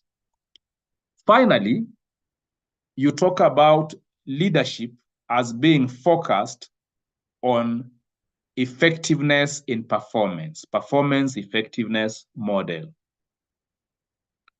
And what to note majorly here is the fact that this thinking about leadership, that leadership is about bringing about effective performance within an organization. And that's why we said, once people invite you, what will be a mark of leadership? Mark of leadership will not be simply how you talk nicely, how you are well-dressed. Will not simply be about charisma, though charisma is part of leadership, but will be about how do you influence performance? How will you influence performance? So the main tenets here, the assumption here is that leaders and leadership processes make a difference in an organization. That people want to see a difference in organizational effectiveness. The second tenet is that leadership must emphasize the connectedness between leader attributes and organizational effectiveness. So there must be a link. And that's why we are looking for that leader. It cannot simply be on paperwork that he got first-class honors, he got that. It must also be about looking up for those human values, leader attributes, and how this will be linked to the effectiveness within the organization. So the focus within this context is on leader assessment, selection, training, development systems, and so forth. The idea here is, how do you make assessments within that organization? How do you train for leaders? How do you train people? Now, these are various levels of influencing the followers to ensure that they actually reach that level of the output. So we'll be looking at, as a leader, you don't only say, I was born a leader. We're talking about leadership attributes. We are talking about even training to acquire those skills so that you are able to accomplish what actually you exist for as a leader. In a nutshell, we are saying that when you consider these attributes, they in turn provide a framework for the construction of the measures and tools that can actually be used for executive selection. That is, you want to select an executive, you want to select a leader. Now you see, say this is a board of that organization, a board of that NGO. You want to get a CEO. What are you looking for? You want to get the next CEO of Safaricom.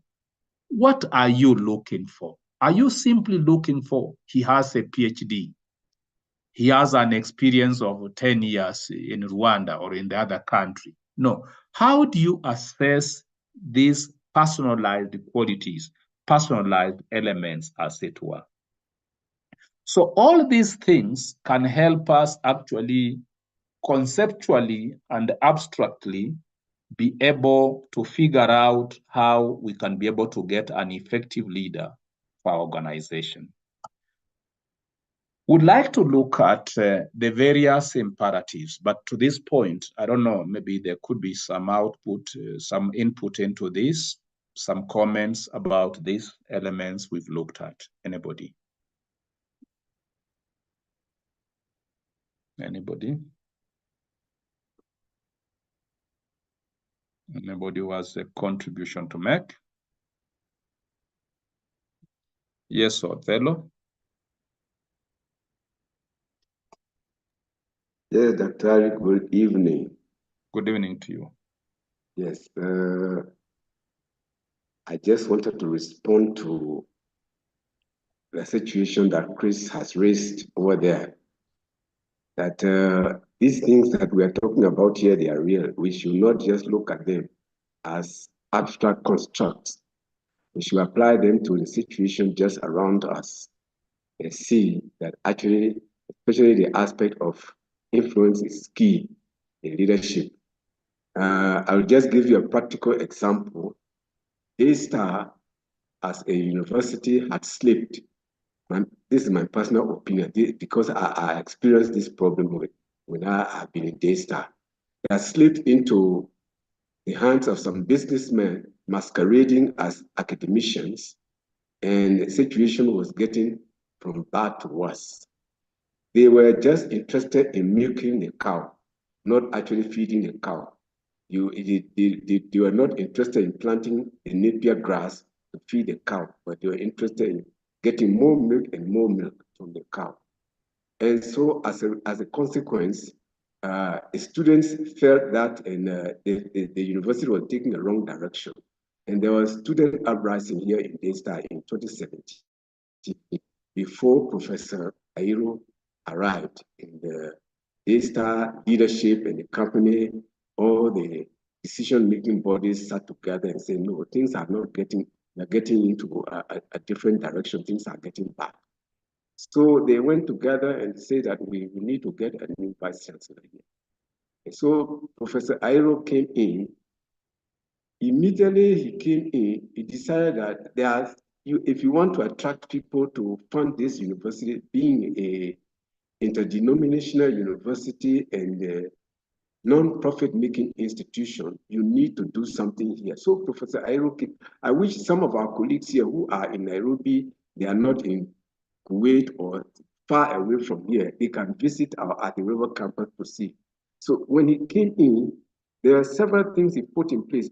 This is why the influence that he has had is attracting even donors to fund the different aspect of the university that he wants to establish. Now he wants to establish the law school. The nursing school is already there. Now he's thinking about putting there a school because it's a Christian institution. He wants to bring a complete school in biblical studies. He's actually striving towards that the school that will be dedicated to biblical studies. First of all, he had to go on the ground. He said that the university, we need to plant trees. Where we are is arid area, is dry area. We need to plant trees. It looks very deserted. We need to dry. We need to plant trees. So this guy, he decided now he mobilized people to plant trees. If you go to the university campus now, you see there's a lot of trees, there's a lot of greening, especially after we've had some rain from towards the end, the part of last year, and then now early this year, and now we are getting into another rainy season. We are just green in Atilua. This place used to be brown because the trees are growing. As a result now, he's carrying on with this. So if he had been ruthless, there were certain people the students didn't want to be in Daystar at all. He could have just patched the university and removed very many people. But he decided that these people, let me take some of them and work with them through the system. And so this thing of influence is a very important part of leadership. So we can see the example is just before our eyes. I don't want us to look at it as very abstract things that we are just seeing in class. here. It is happening just before our eyes. Before you talk about going to high school, those of our colleagues who are teaching in different schools, before you go there, I'm telling you something from experience here. And I think it's very practical. Thank you, Dr. Ari. Thank you very much, Othello. Boaz? Thank you, Mwalimu, and thanks to Othello and the previous speakers. Indeed, I think based on your question, I won't go the direction that Othello has taken, but it is a good example of explaining this. I would say that when looking or searching for a leader, the very first thing that we must put in mind is what is the core business of the institution. And that core business, because you'd require somebody who basically is at home and at peace with the core business of the institution.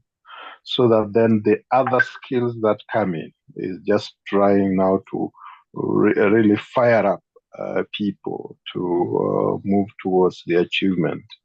And this for me is also, you could also be knowledgeable about the core business, but not very visionary or not focusing in a very long term.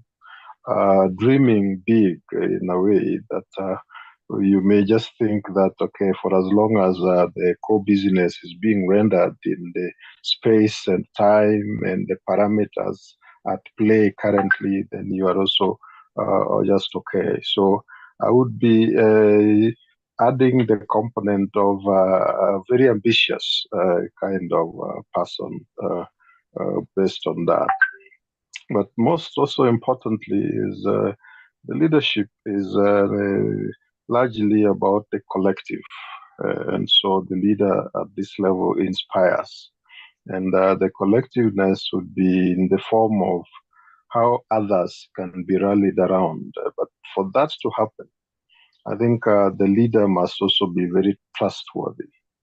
And so there are elements, there are social elements, personal attributes of really integrity and the social acumen in a way that from, as they say, from the floor to the ceiling, there is no one that this leader can fail to engage with. It's a leader who is very comfortable within the lawns when the grass cutters are trying really to shape up the compound and all that, because from there you get a lot of things. But also at the same time, at the top notch level, where serious thinking, serious strategizing, and top level partnership building is required. The leader is also at that kind of a level. So I would be looking at that in that component. And indeed, I think even the other parameters you mentioned, such a leader in the 21st century would also be one that adapts to technology and even currently techno-savvy.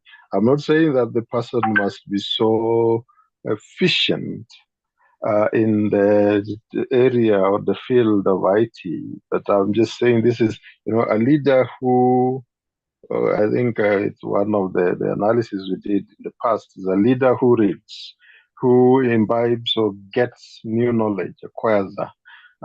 Such a leader would be very comfortable in the technology world, because then they'll be able to look at things. But I think I already mentioned integrity, because for me, you see, integrity has got a way of giving rewards instantaneously. A leader that if something ever was to happen, you'd find that cannot happen under the leadership of so-and-so.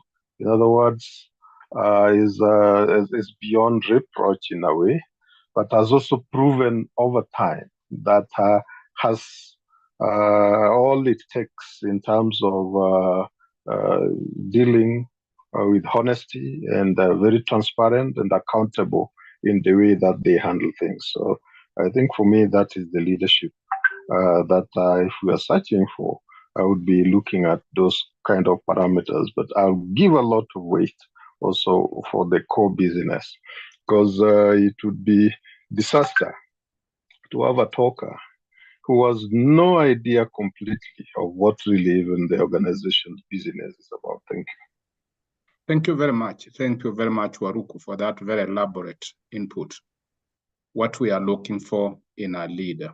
Nyabere, you like to put a final word on this before we move?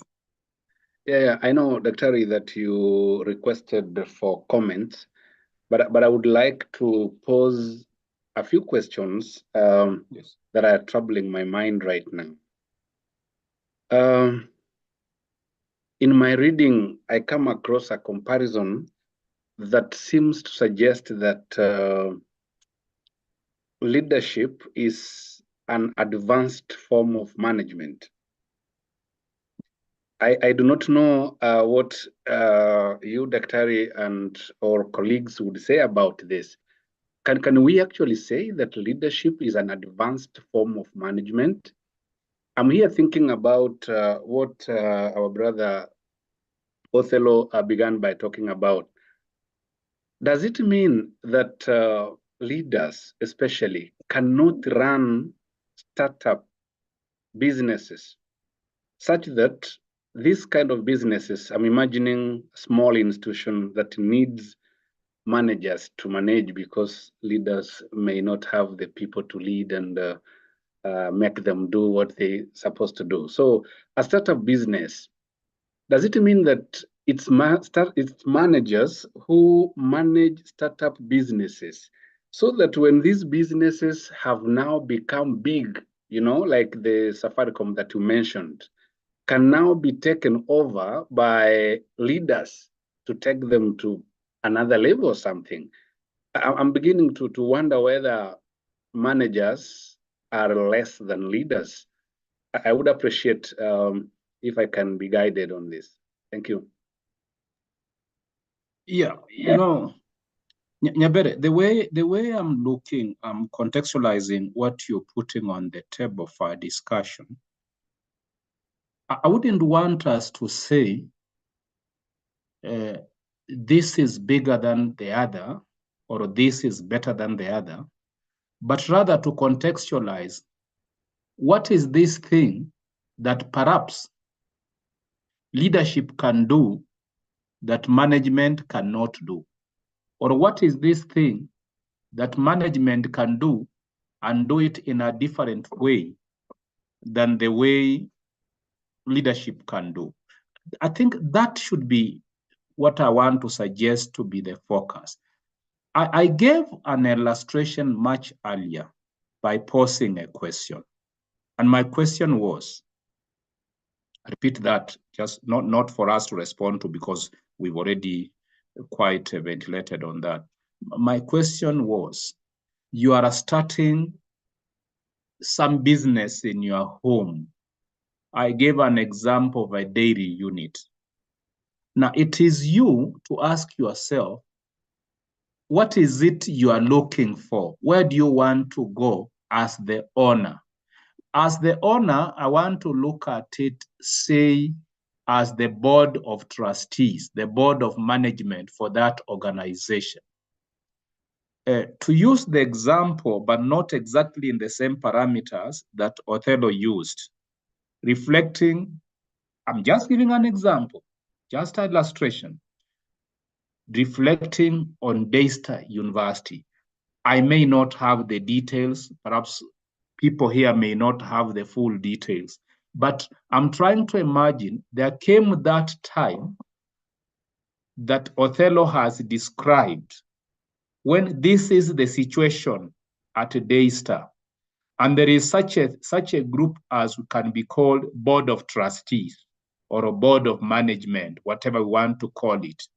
And after the lapse of the term of so and so, they are looking for a VC.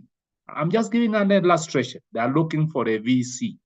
Now, they are contextualizing what are the situational needs, what are the situational goals, where do they want to go, what do they want to look at. So they ask themselves, do they need, I don't know whether, I want to put this very, very sarcastically, but by refusing to say whether I know whether Daystar has a leader or a manager for its CEO. I don't want to be pulled into that water. Please, nobody should ask me that question. But the question I'm bringing at table is that group that went out to advertise and look for a CEO. Notice we are calling that person a CEO.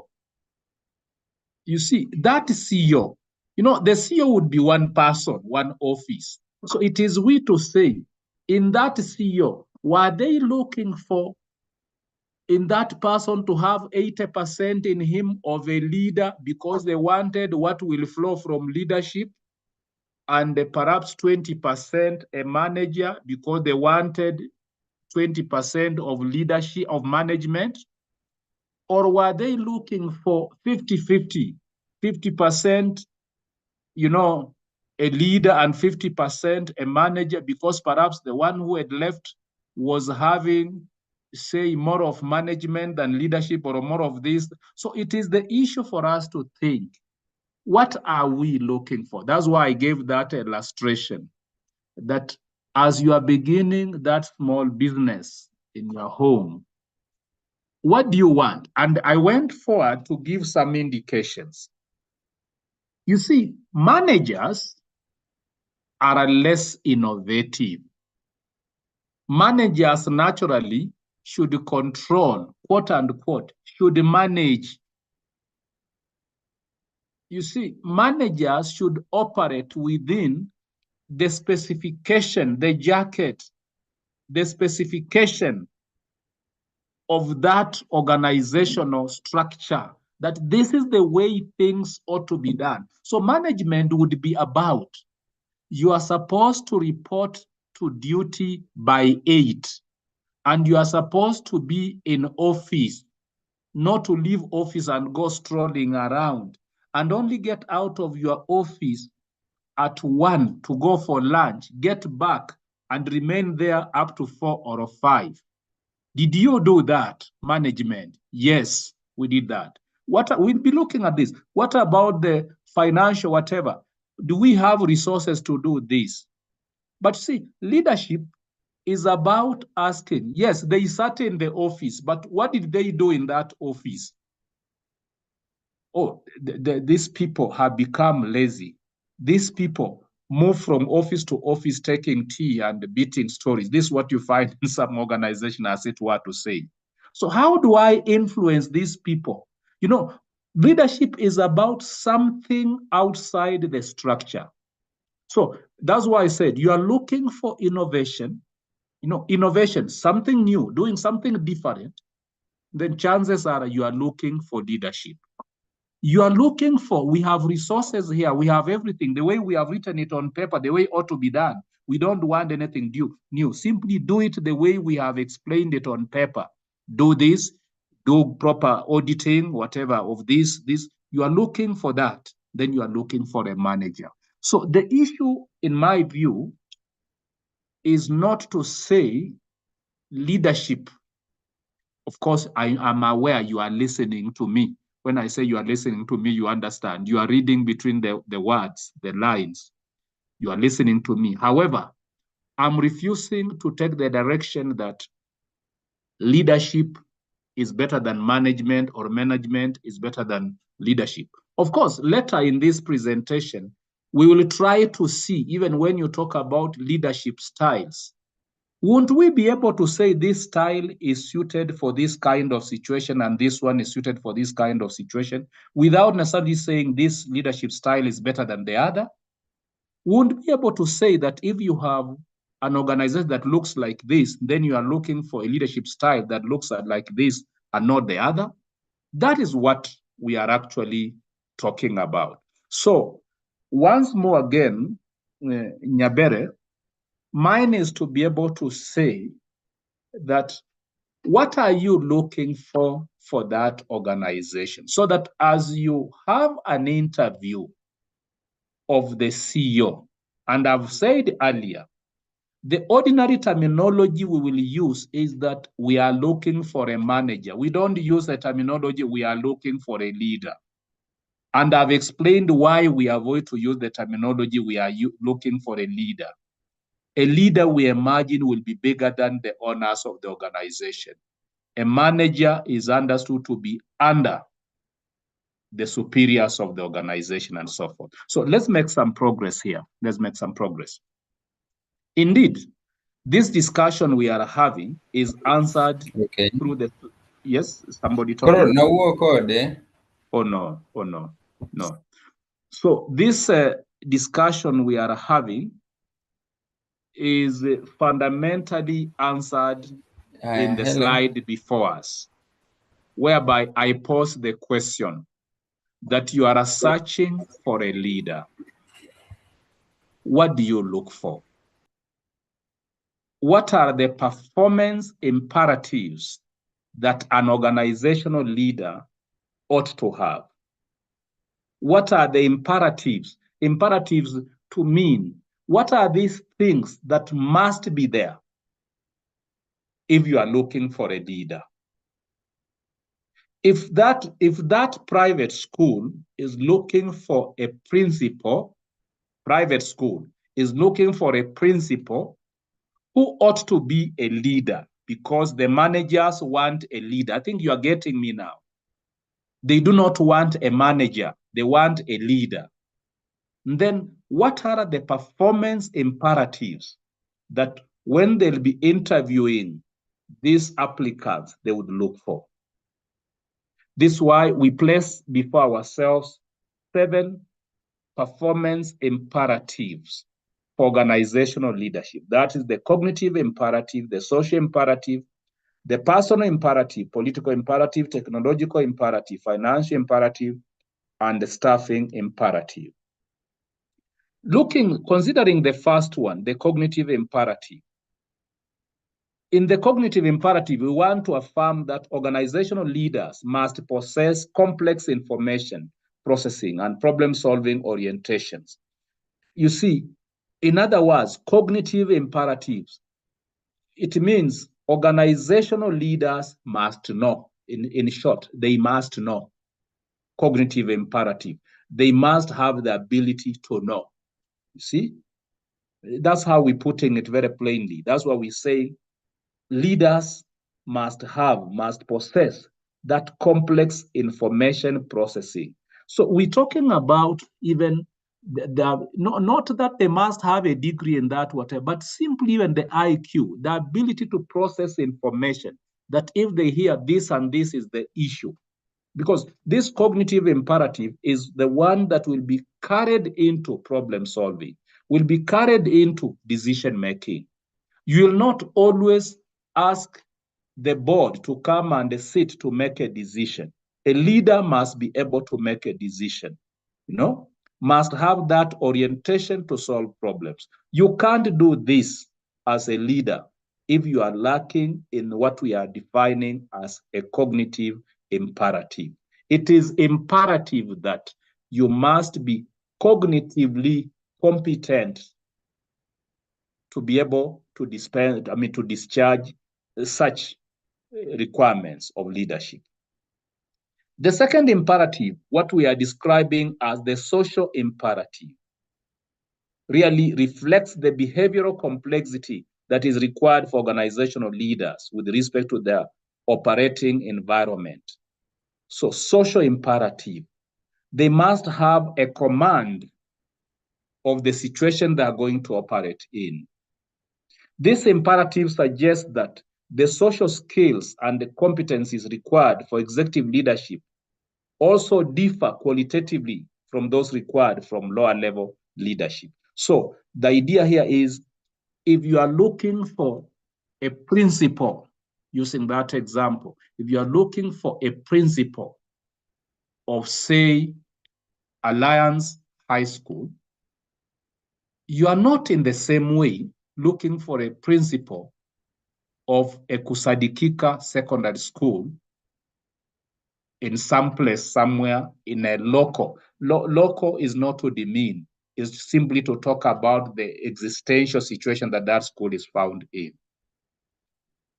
You see, we are saying, just as we say, if you are looking for a driver of a truck from Mombasa to Kigali, it's not the same as looking for a driver of a taxi within Nairobi.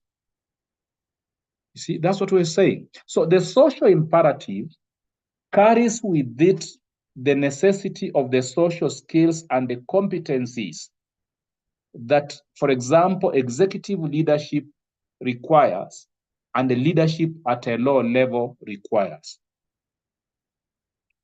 And then we talk about the personal imperative, the personal imperative. So personal imperative means that this leader, this person by himself or herself must be capable of placing his or her own stamp on the organization. So he or she must have really the timely and the skillful execution of certain given decisions and activities that are required within that organization. This will even talk about the reputation of management within that organization. This will talk about the command of power within that organization, command of authority within that organization.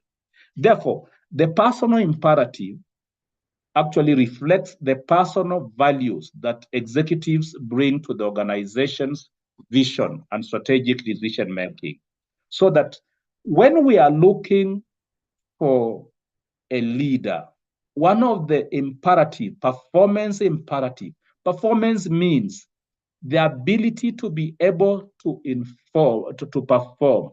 That performance, the ability for this leader to perform would be contingent upon this imperative, that if you lack in this imperative, then chances are you'll not be able to perform. So we are saying personal imperative calls for personal values of that leader. What do you stand for as a person? So it is not an issue of saying, I have a 10-year experience. Throughout the 10-year experience, what have you stood for in terms of, you yourself being the leader of the organizational visioning, the strategic decision-making structures within that organization. Number 4, we're talking about the political imperative. And political imperative, we are talking about, for example, the pressure that will come from the political environment within the organizational structure, within the situation that the organization operates in. We are even talking about the interorganizational relationship and the conflicts. So that if we are looking for a leader of the Safaricom group, if we are looking for a leader of the Equity Bank, you now notice we are talking about the leader, the CEO as a leader. Then this person must possess the political imperative, the ability to respond to the pressure that will come from the context of political environment. Political environment, we are putting it here. For example, competition with a similar organization, or how the relationship between this organization and other similar organization, competition for profit making, competition to control the market, and so forth. And then number 5, we talk about the technological imperative. And I think it is Waruku who brought this up very well. We're talking about existing in what we call the information age. So technological imperative, I have no better words to add on this than the words Waruku used to explain this particular imperative. It is imperative that really such a leader have that technological imperative, that technological command. And then we're talking about financial imperative, whereby, a leader of an organization may not necessarily be having, a training in financial issues or whatever it is, may not be an auditor by training and so forth. But, such a leader must possess those abilities to be able to make decisions regarding really what you would call really immediate gains versus the long-term organization investments of the organization. He or she must be able to determine, for example, the competitive dynamics within the organizational environment, must be able to determine, for example, the flow of profits and losses and so forth. He must possess the financial imperative. Finally, we want to argue that an effective leader, somebody to be able to perform, must possess what we want to describe as staffing imperative. Staffing imperative, for example, we ask questions on how staffing decisions contribute to and indeed shape the human resource management concerns of an organization. We're asking questions about how this person will be able to interact and even, affect the top management team. So if you are talking about, for example, a VC, you are talking about a manager of a company that has a board of trustees, then you can see this CEO as a leader must not only be able to influence what we call the subordinates, as it were, the employees, but to some extent must also be able to influence the superiors, the board of management, so that they work together with him. So you see, we want to believe that by having these imperatives in place, we are likely to approximate proper competitive or effective leadership. So we ask the question then, what is effective leadership? What is effective leadership? Now, this question about effective leadership can be answered differently. Generally, effective leadership, as I'm saying in that slide, is the ability to successfully influence. The word there, successfully influence, and support a team or a group of people towards the achievement of set goals. So many people influence, many leaders influence. Indeed, leadership is a position of influence, but effective leadership is about successful influence. Don't we all wonder about what actually constitutes effective leadership or successful leadership? Don't we wonder about the secrets of those leaders who have succeeded? We think about those CEOs who started companies that have succeeded from the scratch, that have succeeded. What are the secrets? So several questions can actually help us explain the understanding of effective leadership. So several questions can help us do this. For example, when we try to answer these questions, we explain the various theories behind leadership.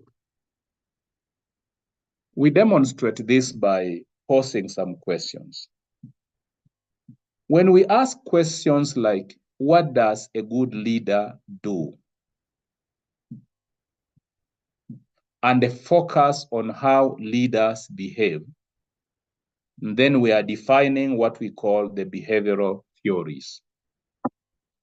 When we ask the question, how does the situation that an organization finds itself in influence good leadership, then we are talking about the ability to predict which leadership styles best fits in each circumstance. Meaning we are saying leadership styles depend or are contingent on the circumstances and the situation that organizations find themselves in. Therefore, we are describing contingency theories of leadership. When we ask the question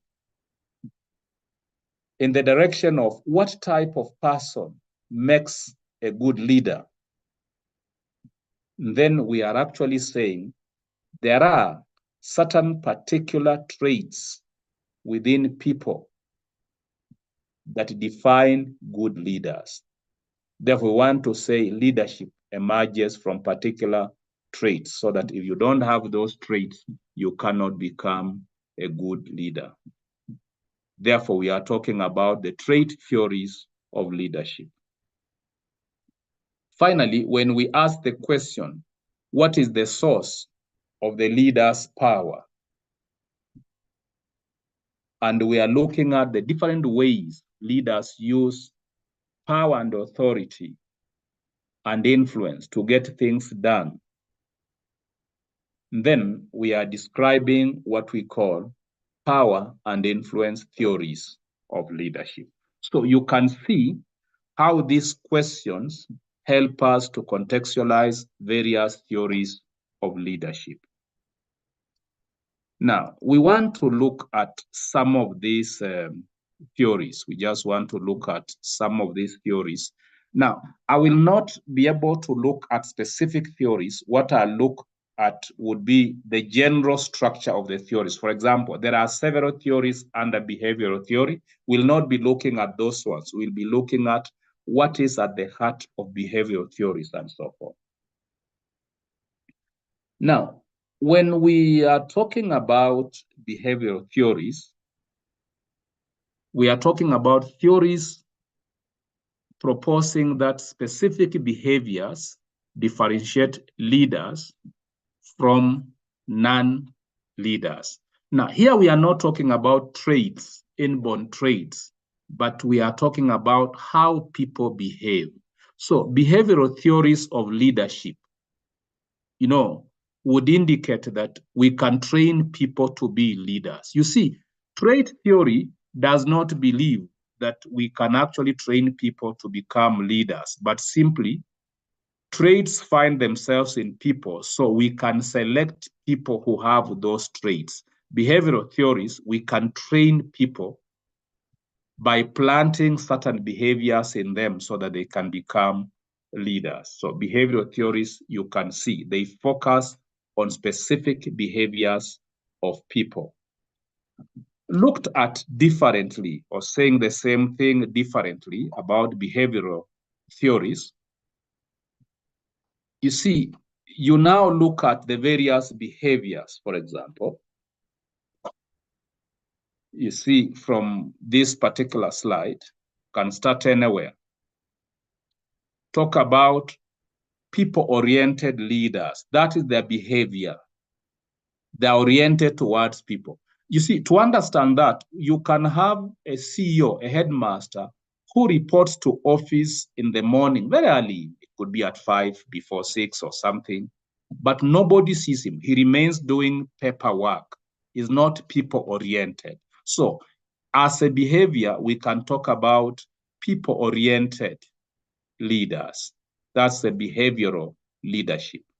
We can also talk about task-oriented leaders, people who focus now not on people, but on the tasks to be done. We can talk about behavioral leadership by focusing on whether this person has a behavior of bringing, the followers to participate. Participative leaders, leaders who encourage participation. We can as well talk about what we can call, the word should be status quo leaders. Their behavior, now these status quo leaders, in short, is to say managers. The idea is status quo leaders. The situation should remain as it is. A behavior of a leader who is indifferent, not task-oriented, not people-oriented, and so forth. We'll be looking at some of the outcomes of this.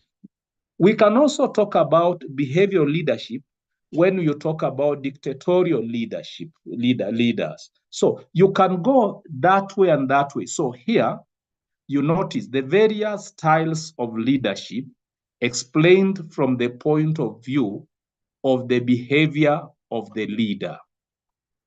So behaviors of the leader are determining the way they lead, as it were. So I think you can be able to see that.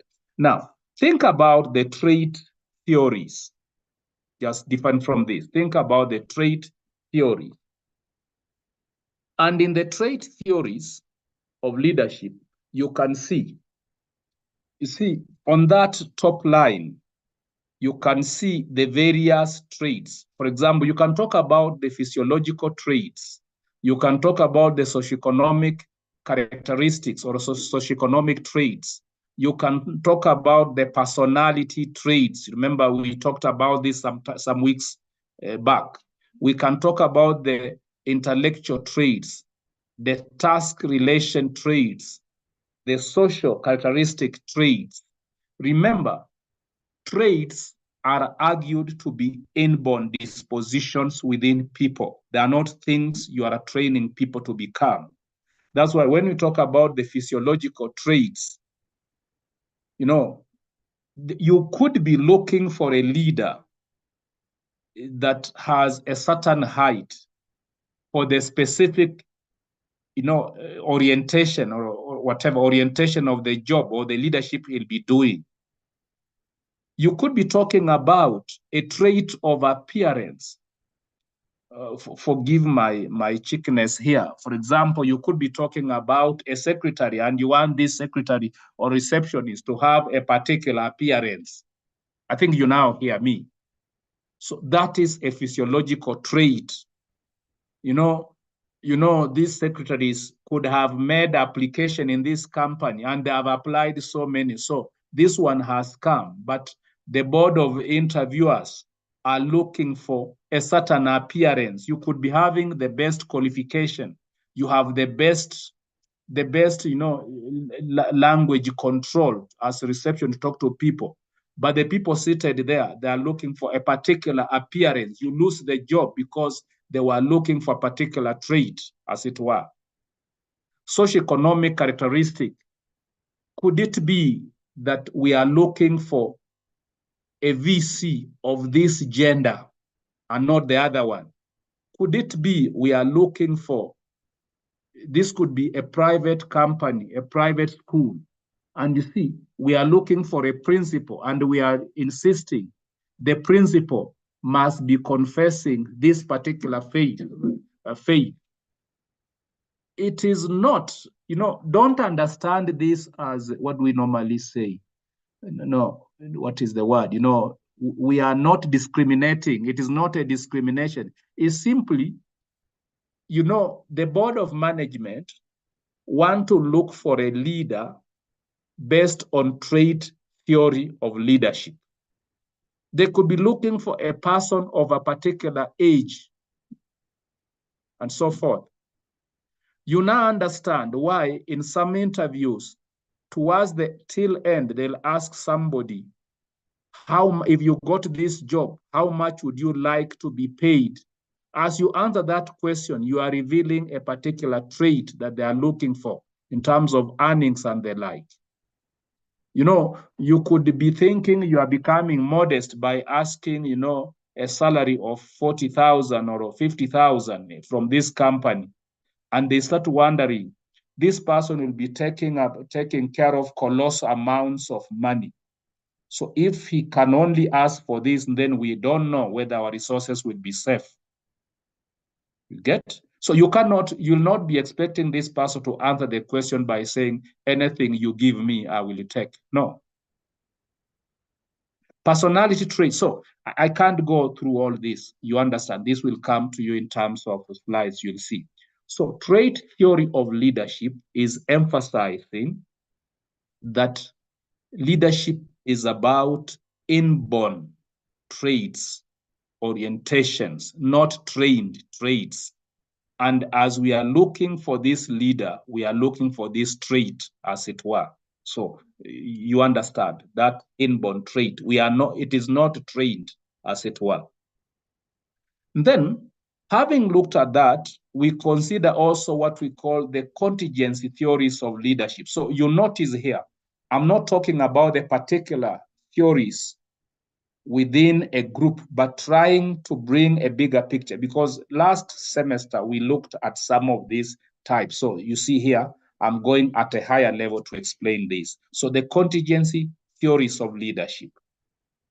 So the argument here is that effective leadership, according to contingency theories, must be able to reflect a balance between three things. One, the leader's traits and skills, the leader's style and behavior, and thirdly, must be able to combine these two in the context of a specific appropriate situation at hand. So contingency theory would argue the leadership direction that will be required for this organization will be contingent on the amalgam between the leader's traits and skills, the leader's behavior, and the situation within which the organization finds itself in. That's why, if you look at that illustration, we are saying, in this leader, we must get a summation, an amalgam of traits, behaviors, and the situation. The three must combine in this. So if we are looking for contingency leadership, now there are various types of as it were, contingency leadership styles, but whatever the styles and the types, they involve a merging of these three elements: traits and behavior interpreted within the situational demands, as it were. So if you consider these theories, whether it be the contingency theories, the behavioral theories, and so forth, then the question would come, then what type of specific leadership style will we require for a particular organization or in a particular place?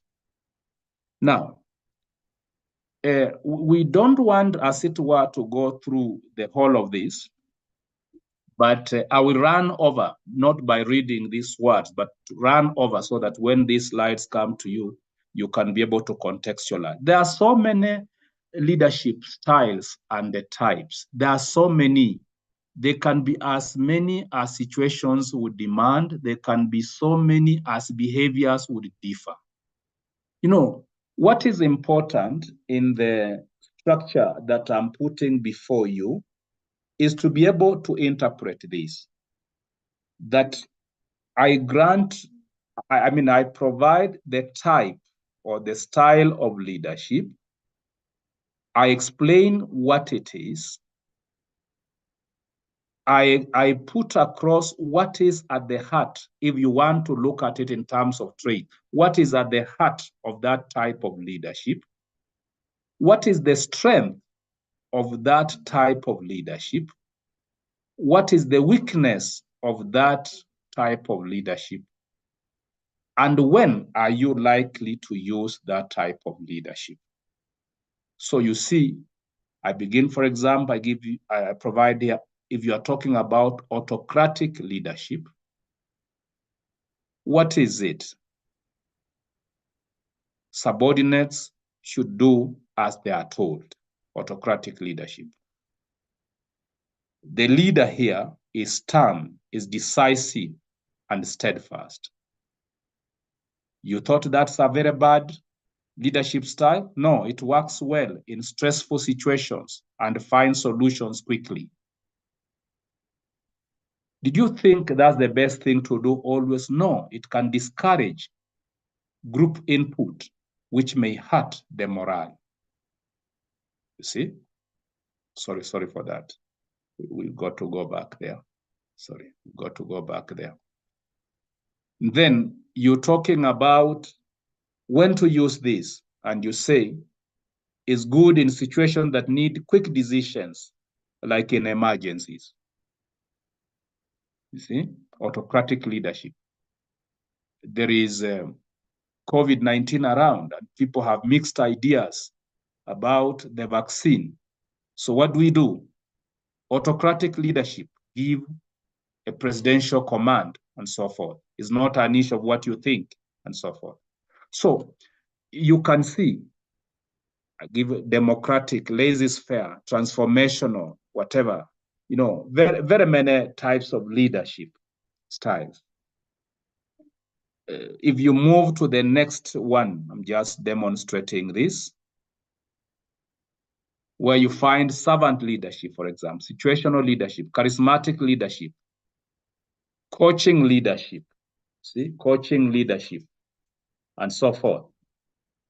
So all those, just Madiang, hold on, I'm coming back to you, we'll get back. So talking about even visionary leadership, in every case, we are trying to say, what is it? What is the domineering leader trait? What is the strength of that particular type or style of leadership? What is the weakness? And when is it best to use this type of leadership? Because again, if you use a given style of leadership in a wrong situation, then again, it can be more disastrous and so forth.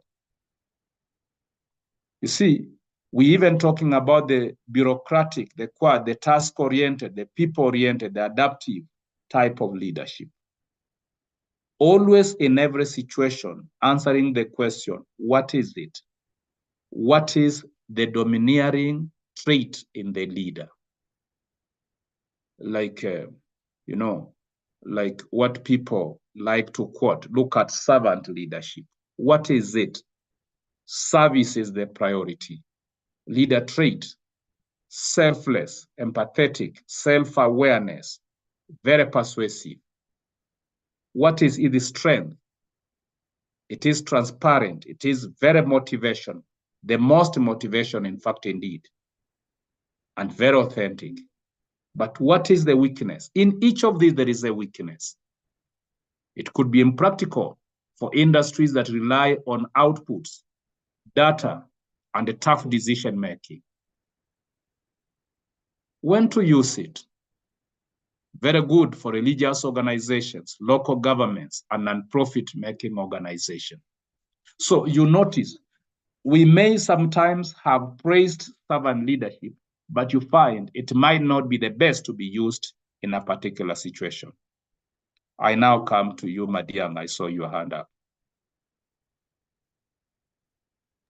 Thank you very much. Quite informative.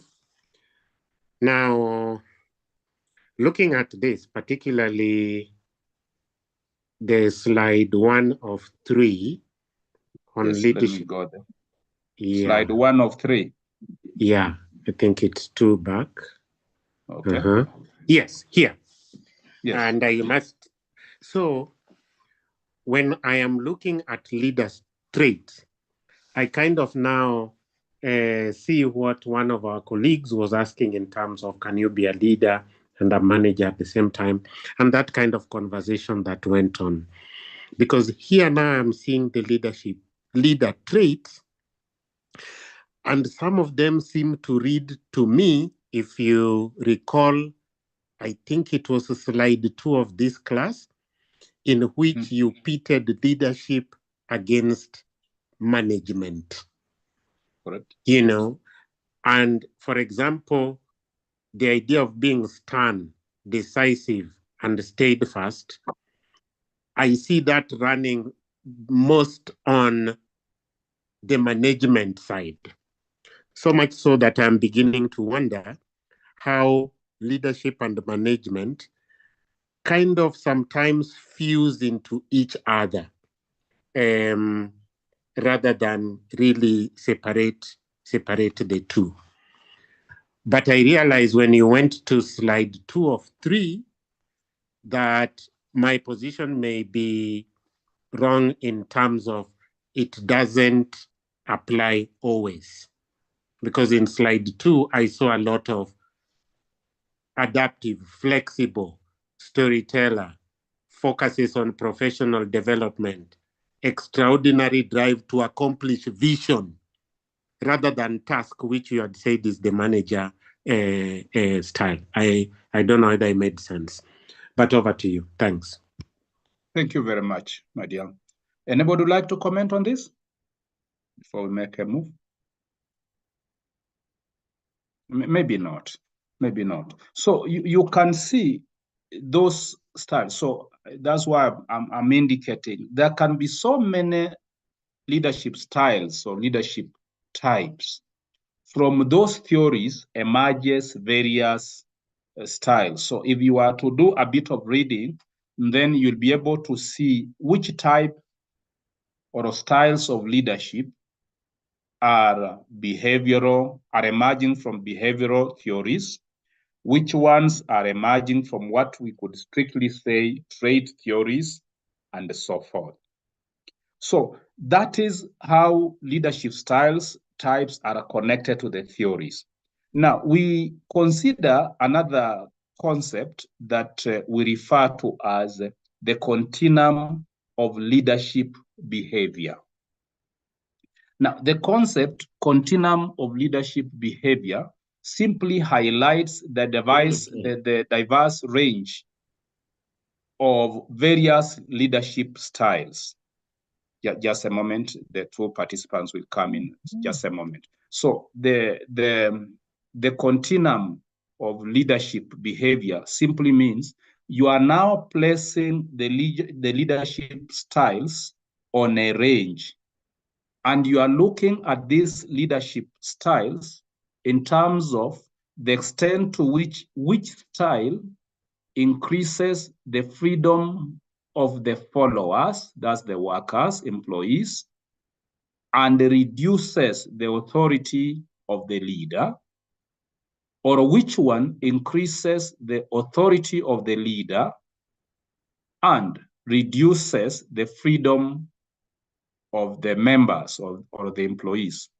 You know, a quick example would be if you consider something like the autocratic style of leadership. You see, autocratic style of leadership reduces drastically the freedom of the employee, reduces it, and strengthens the authority of the leader.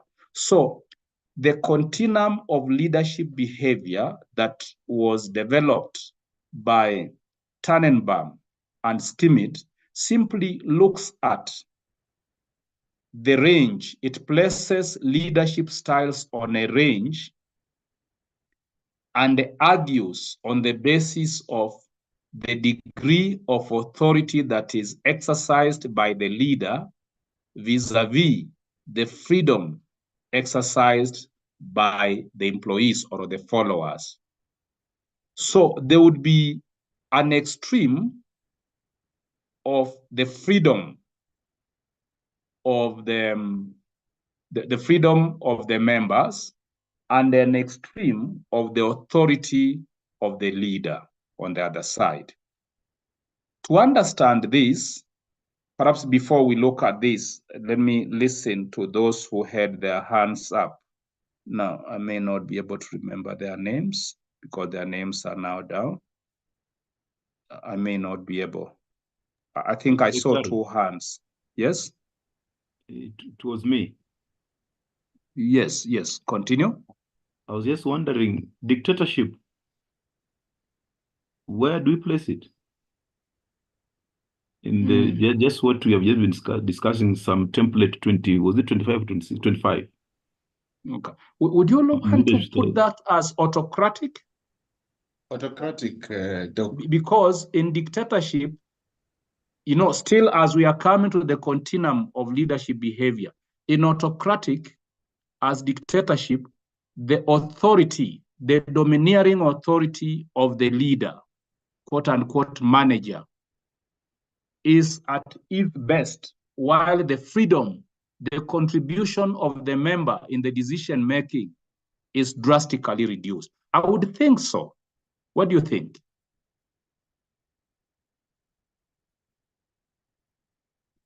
Can we place it at that?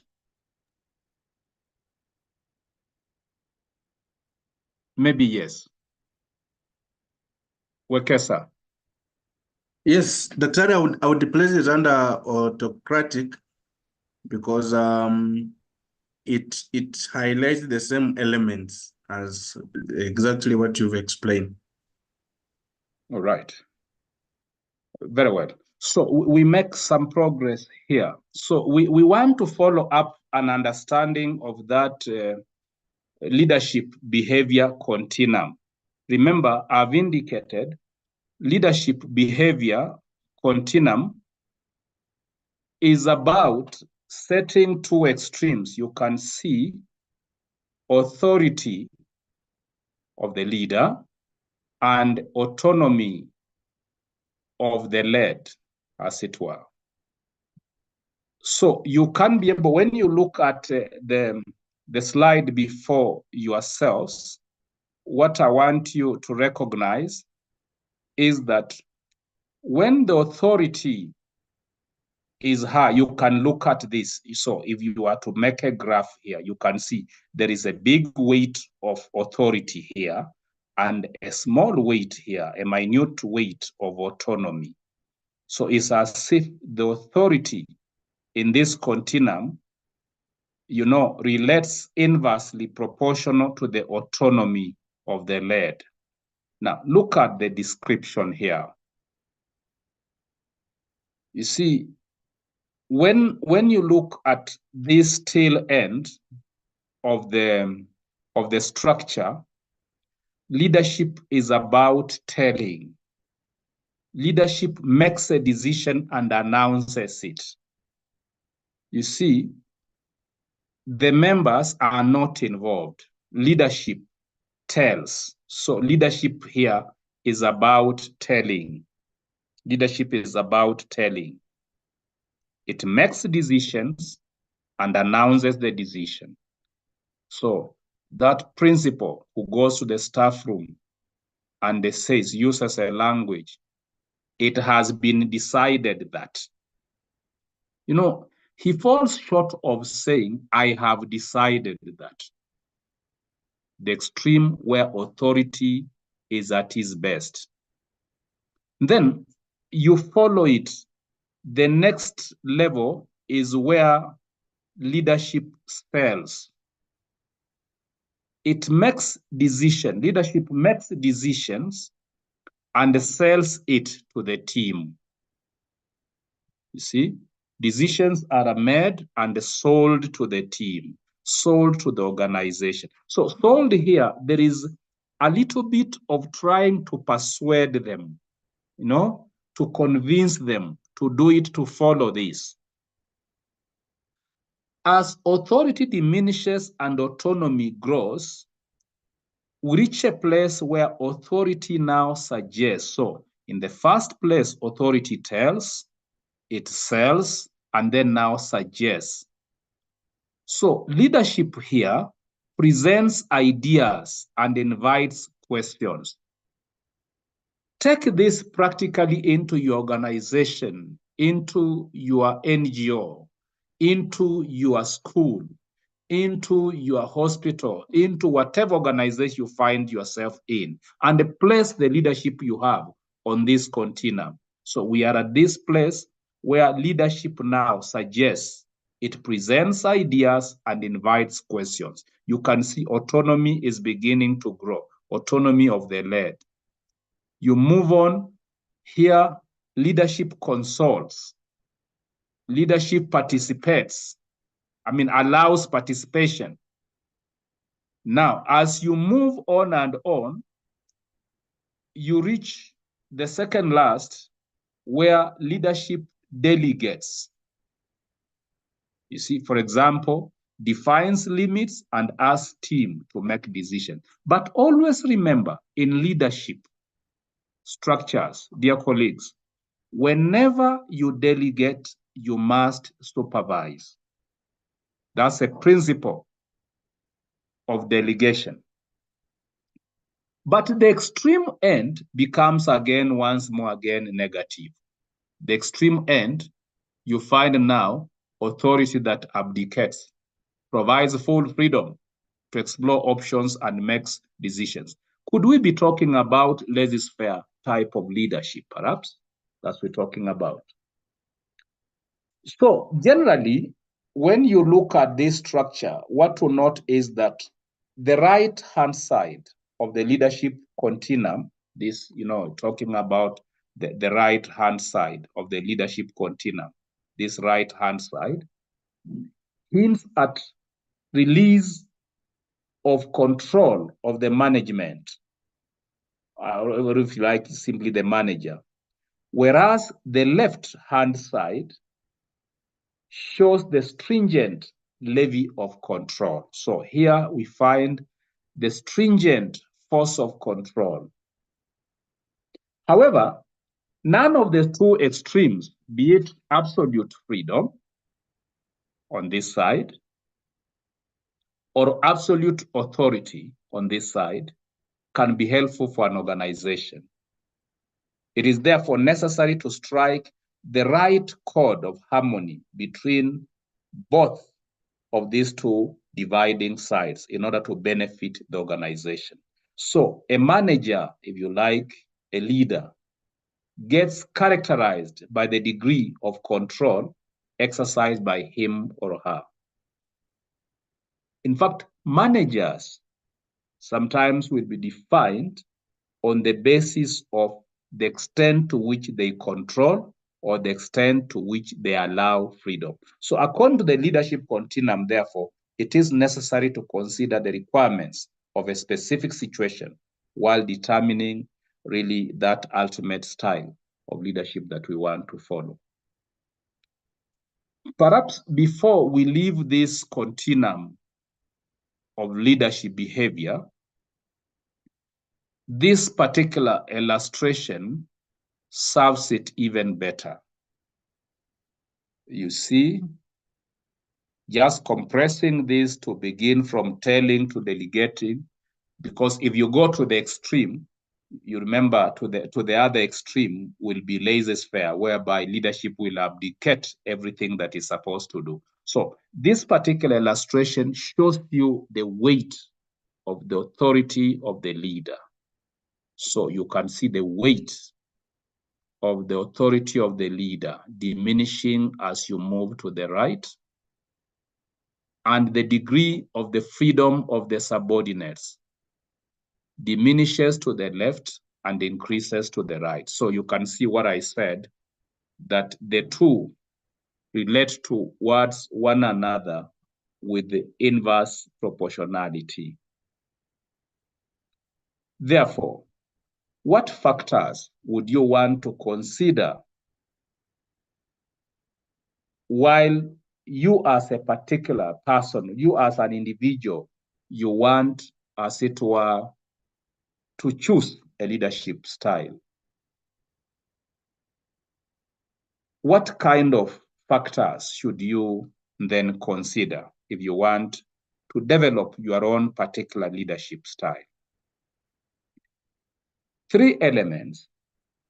1, consider the forces within the subordinates. The forces within the subordinates, for example, ask yourself, what is the level of tolerance of the subordinate to ambiguity? You know, you are a principal in that school. You are a manager in that bank. You want to take a leadership pick. What style of leadership would you want to pick? It's not an issue of simply saying, I'll be an autocratic leader. I'll be a laissez-faire leader. Remember, at the heart of leadership is the goals of the organization. So you can see, think about the forces that operate within the subordinates. Such forces include things like the tolerance levels, their need for independence. You see, the awareness for independence. Think about the understanding of the problems and the interests, that these people face.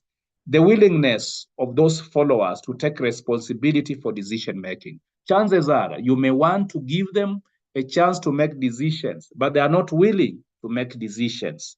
So if you leave them, you give them a chance to make decisions, and you fail to make decisions yourself, chances are the organization collapses. Therefore, it is important for you to effectively choose the leadership style. You must consider the first factor, the forces operative within the subordinates, within the employees. Second, then, you look at the forces operative within the leadership, within the manager. For example, you've come to that school as a new CEO, new principal. The principal you are replacing, what kind of authority did he, display within that school? So when you're talking about the forces within the manager, you're talking about what are the manager's value system, for example. What about the confidence levels that the manager has in the subordinate? You trust the subordinate. You see? And then thirdly, you consider the forces within the situation. When you remember when we talked about the contingency leadership theories, whereby you are looking at the situation, determining which leadership styles you'll be able to pick. So when you think about the forces in the situation, you note that, for example, general and environmental situations, like the nature of organizational problem, the type of the organization, the time pressure before you, the group effectiveness, and so forth. All these come together to help you determine what type of leadership style you want to pick up.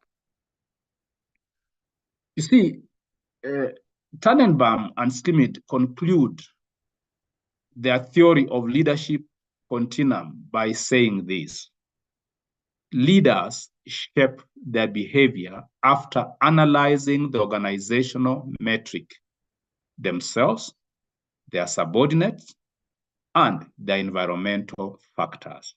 Therefore, the leader you are likely to be in this organization may not be exactly the kind of leader you'll be in another organization.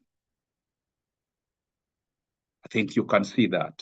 The situation you find yourself in, your competence, your values, the people you will meet, and so forth, all coalesce together to determine the kind of leader you become. In the tail end, it's important to talk about what we call the leadership managerial grid model. We begin by telling ourselves that many people indeed believe leaders are not usually fixed in one style. That's what we've actually said, but can switch between various styles of leadership and management. Remember, we've said in the previous previous slide, that this may be determined by organizational metric, the leaders themselves, their subordinates, and even the environmental factors. So you see, we are saying there is no way sometimes, leaders will actually be fixated within a particular style. Now, Blake Morton gives us what he describes as the managerial grid, which is described as a mental framework or a graphic representation that categorizes a leader's approach to leadership. How does the leader approach leadership? So this managerial grid, you notice in this particular argument, dear friends, we are now more or less, if you like, trying to tie together the close relationship that ought to exist between leadership and management. The managerial grid helps us to understand a kind of a mental framework that helps us to categorize a leader's approach to leadership, how a leadership will actually deliver leadership strategies. This grid measures a leader's level of concern for the people vis-a-vis concern for production. And it shows how the two concerns, interlock with one another or relate to one another. In so doing, the managerial grid identifies 5 general styles of leadership that actually result from different combination of 2 types of focus being measured. For example, not really for example, you are talking about the 2 elements, concern for the people. So we ask, to what extent is this leader having a concern for the people? And what is likely to be the outcome of that to the organization? To what extent is this leadership having a concern for production? If you like, the term concern for production can be equated to a concern for task performance. So if the concern for task performance is so pronounced over and above a concern for the people, what is likely to happen to that organization? That is what the managerial grid helps us to do. Therefore, through the leadership grid or managerial grid, individuals can now create personal development plans to help them adjust their various behavior to reflect actually leadership style. So there are various ways we can interpret this. This particular slide can help us to do this. You see, when you look at the leadership managerial grid, as it were, you can now identify various, we've said it identifies 5, 1, 2, 3, 4, 5. It identifies 5 types of managerial styles. And these managerial or rather leadership styles are about how the 2 concerns within an organization are balanced. The concern for people vis-a-vis the concern for production. Now, let's try and interpret the slide before us, for example. Let's begin by what we call the impoverished management. The impoverished management here, impoverished management. At impoverished management, this one is described by low results and low people. Now, look at this. On this axis, this y-axis is concern for the people. Concern for the people. So you see, concern to the people, for the people is rising. So you can see the interpretation should be, when concern for the people is low, what happens? When concern for the people is high, what happens? On the x-axis here, you put the question, when the concern for production is low, what happens to the organization? When the concern for the production is high, what happens to the organization? Now, let's just try a brief interpretation of a few things here. We begin with the first one, impoverished management, impoverished management. So you can see low results. Here we have low results because it is being marked up as 1, 1, the coordinates 1, 1, at the lowest level here. So you see here, the concern for the people is low,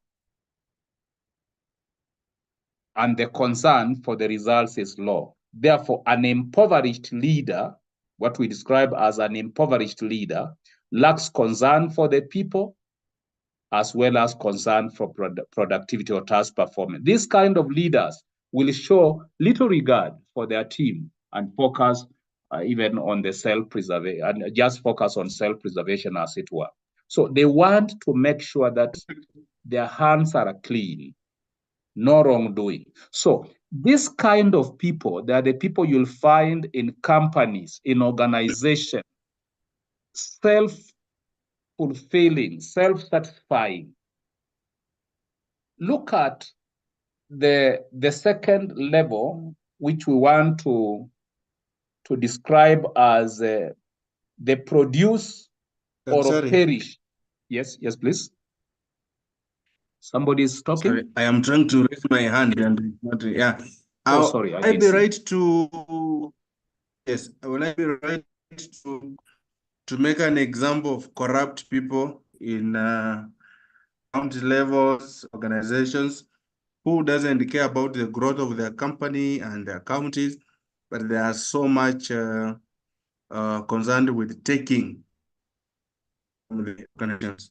You are right. This very, kind of people, you are right, Chris. This kind of people, they are more concerned with the self-preservation. These are people even who fear to make decisions that will take the company, the organization forward. They are so concerned about the self. Maybe let's finish the others and then we compare them. And then we have the ones we describe as really, produce or perish kind of management. You see? So here we find there are high results, These are the people here at 9.1. The results, the concern for production on this axis has moved there, but the concern for the people is low, is at 1. So it is 9.1. You see? So this kind of people, this kind of leaders rank high on their concern for productivity, but very low for the concern for the people. They are excessively harsh toward the employees and care only about the numbers they are producing. You'll find them in those companies. We don't want to say which one. They are located at 9.0. Remember, the production, the task performance is high, but the concern for the people is very low. You can see 9.1, as it were. And then you talk about the middle, what we describe as middle of the road management here at 5.5. This is medium results, medium people. Concern for production, medium. Concern for the people, medium. That's why it's 5.5. So this middle of the road leader tries their best to balance out the needs of the team with the production needs of the company. However, in the effort to make sure that both aspects are fulfilled, neither is adequately cared for, neither production or the people. They are likely to have average employee satisfaction and production levels. It's just average, 5.5. Then you talk about the country club management in the managerial grid. Country club management at 1.9. Now you understand 1.9. The concern for the production is low, but the concern for the people is high. You see? So low results, high people concern, employee concern. So such kind of a leader is focused on people. Their actions are directed towards ensuring that the employees are happy. They indeed prioritize employee happiness over everything else.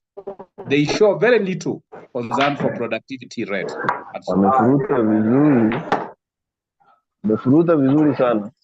And then, sorry for that. Let me just finish. Please mute. The last one is what we call the team management. Now the optimum, as it were, the team management. High production, high concern for the people, 9.9, located at 9.9, there. 9.9. The team leader here would show concern for productivity and the people. They emphasize the importance of teamwork. Niliona tu hapo imeanza kuminiminia hapo. What is that now? Hiyo bali hapa iweke ile nini? Please mute. Wanakuza game mpaka lini? Na ndio Makimula hapo. Who could that be? Please, my co-host could mute those people kindly. We're just about to finish. Stephen, please So mute. you can see that kind of discussion, when you get these slides, you can see it shows you that in leadership style, in leadership agenda, there is a need to balance between the concern for the people and the concern production. And you can be able to see where the balance will not exist well, also the organization suffers. The organization suffers. Finally, we mention just a word on what we call leadership substitutes and leadership neutralizer. This is our last slide, as it were. As I said at the introduction, leadership substitutes are those things that act in place of a formal leader, that sometimes when we don't have a leader in an organization, now you appreciate, we can now say it at this end. It is possible to have a manager within a company and that manager not be a leader. Now you can appreciate that statement. It is possible to have a manager within an organization and that manager not be a leader, so that we talk about in this organization, there is a principal, there is a headmaster, there is a branch manager who is a manager, but is not a leader. There is no trace of a leader in him. In such cases where formal leadership does not exist or a formal leader is lacking, there are those things that stand in the place of formal leadership, formal leader, and makes leadership, as it were, unnecessary. So that in this company, more or less, we don't need a leader because there are things, there are elements, there are factors that, as it were, replace the need for a leader. Such things, such elements are what we describe as leadership substitutes. They include things like intrinsic motivation of subordinates. You have a staff that is intrinsically motivated to do.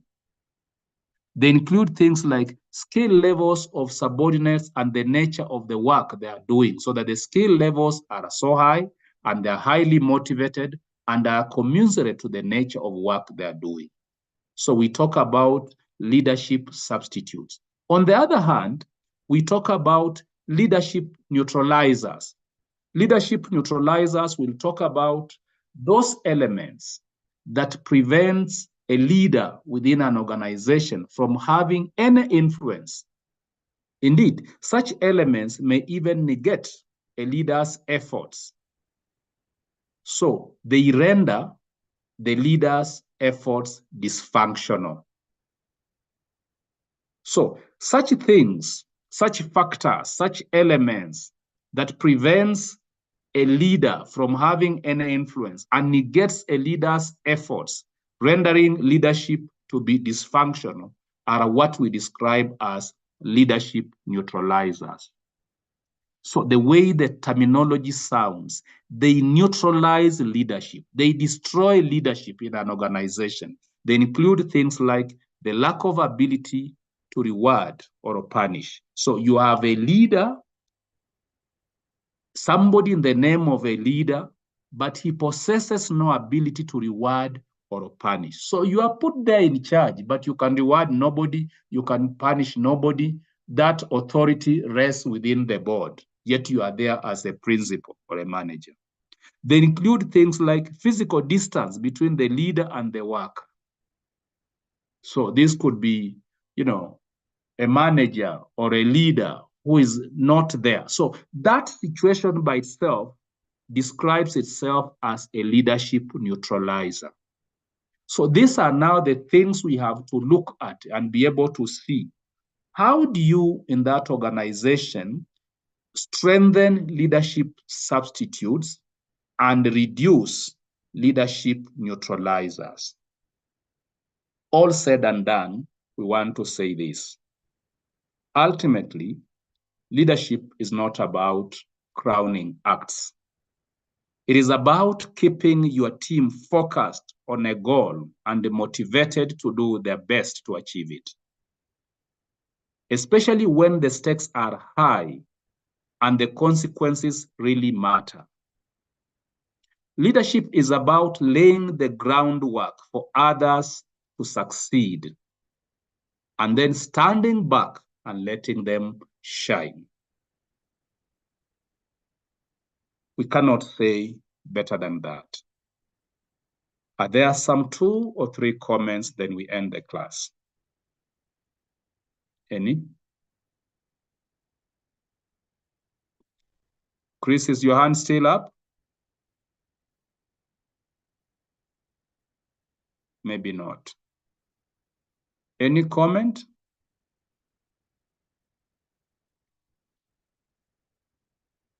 Maybe a brief one, Othello? Yeah, my question was long past. I was going to ask you about that aspect when you were talking about trait theory. When you were talking about the panel of interviewers are looking for specific traits or looking for appearance, I don't know whether those people in that team, it is something that is predetermined or it's spontaneous. That's all I wanted to ask you before we move to this area of leadership continuum. Your question is challenging, Othello, I must affirm. It's challenging. But you understand why how physiological issues, and we cannot shy away from it. How so and so got the job on the mere basis of appearance. I think that you've had it talked about, Othello, I'm sure you've had it talked about. Good. Understood. Yes, so that's good. And then a quick one, Nyabere. A quick one. Mine will just be a question. We this evening have discussed a lot on leadership. Will I be wrong to imagine that next time we will discuss management? Yeah, in case mine was to be able to give a very close relationship, but and it's good I announced that at the beginning. But in case there could be a feeling, I think Nyabere, I can hear you saying that Mwalimu, as much as you want to say management has been touched, you'd rather management is talked about. Can I understand it that way, Nyabere? I guess so, because at the beginning you drew a dichotomy between leadership and management. Then we dwelt a lot more on leadership and did very little on management. Unless you want to suggest that management has very little to say. No, it has a lot. Let me listen to Waruku. If he adds weight on it, then I come back to you, Nyabere. Waruku? Okay, sir. Thank you, Mwalimu. I think I won't respond to Sam's question. I wanted to add to some of the things you may need to respond to. One is, I think when you're talking of the neutralizers of leadership, you pointed out at distance. I wanted to see the relevance of technology in that. Two, I think the self-drive. Hello? I'm getting you. I'm saying self-drive by individual, say, employees and all.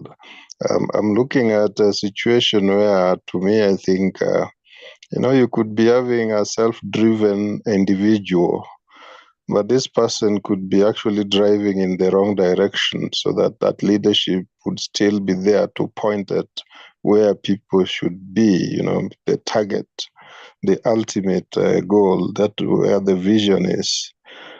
So I'm just trying to reduce the effect of that, to indicate that in whichever situation there is, the leadership would still be required very prominently. Thank you. Very well, very well. And the way you put it, that you know, leadership now becomes something, you know, there are those elements we've talked about, knowledge, skill, competency, but will require, you know, an amalgam of that at a higher level. Now, just to finish up by making a general comment on what Nyabere put across, but I'll be guided here. My intention in this class was to make, as you've rightly put, a very pronounced discussion on leadership and to ride on the back of leadership to indicate the distinctions in management. And to be able to say, you see, for example, where we've ended, to be able to see, to say, you know, in that organization, in fact, Nyabere and others, if you are keen on this, you would see that we have ended where we began. To be able to see it is possible in that organization to have management that is not leadership. You know, management that is not leadership is a concern for control. If you look at that managerial grid, notice we are using the term managerial grid. Then we are talking about there is a time when there is an overemphasis on task performance, that is management, at the expense of, you know, the people, the concern for the people. And that is it. So I think I would say it's important in organizational leadership to strike a balance, not only to influence people towards goals, but also to manage to have people actually arrive at those organizational goals. This having been done, we've concluded by saying management is actually about how we work with the people. No, not really management. Leadership is about how we work with the people, how we allow people to succeed within our organization. Let's pray to God that we may be able to be strengthened to become effective leaders and effective managers within our organization. Cindy, could you pray for us? You've been quiet today.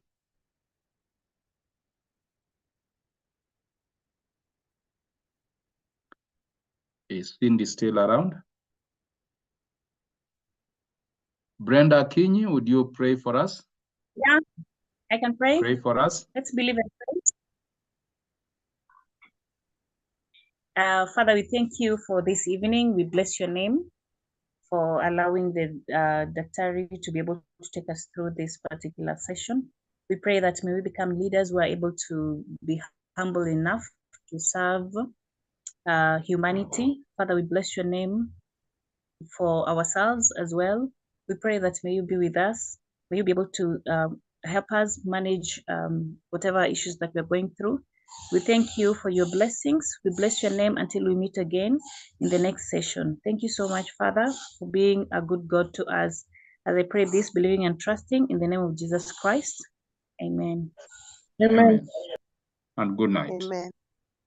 Good night.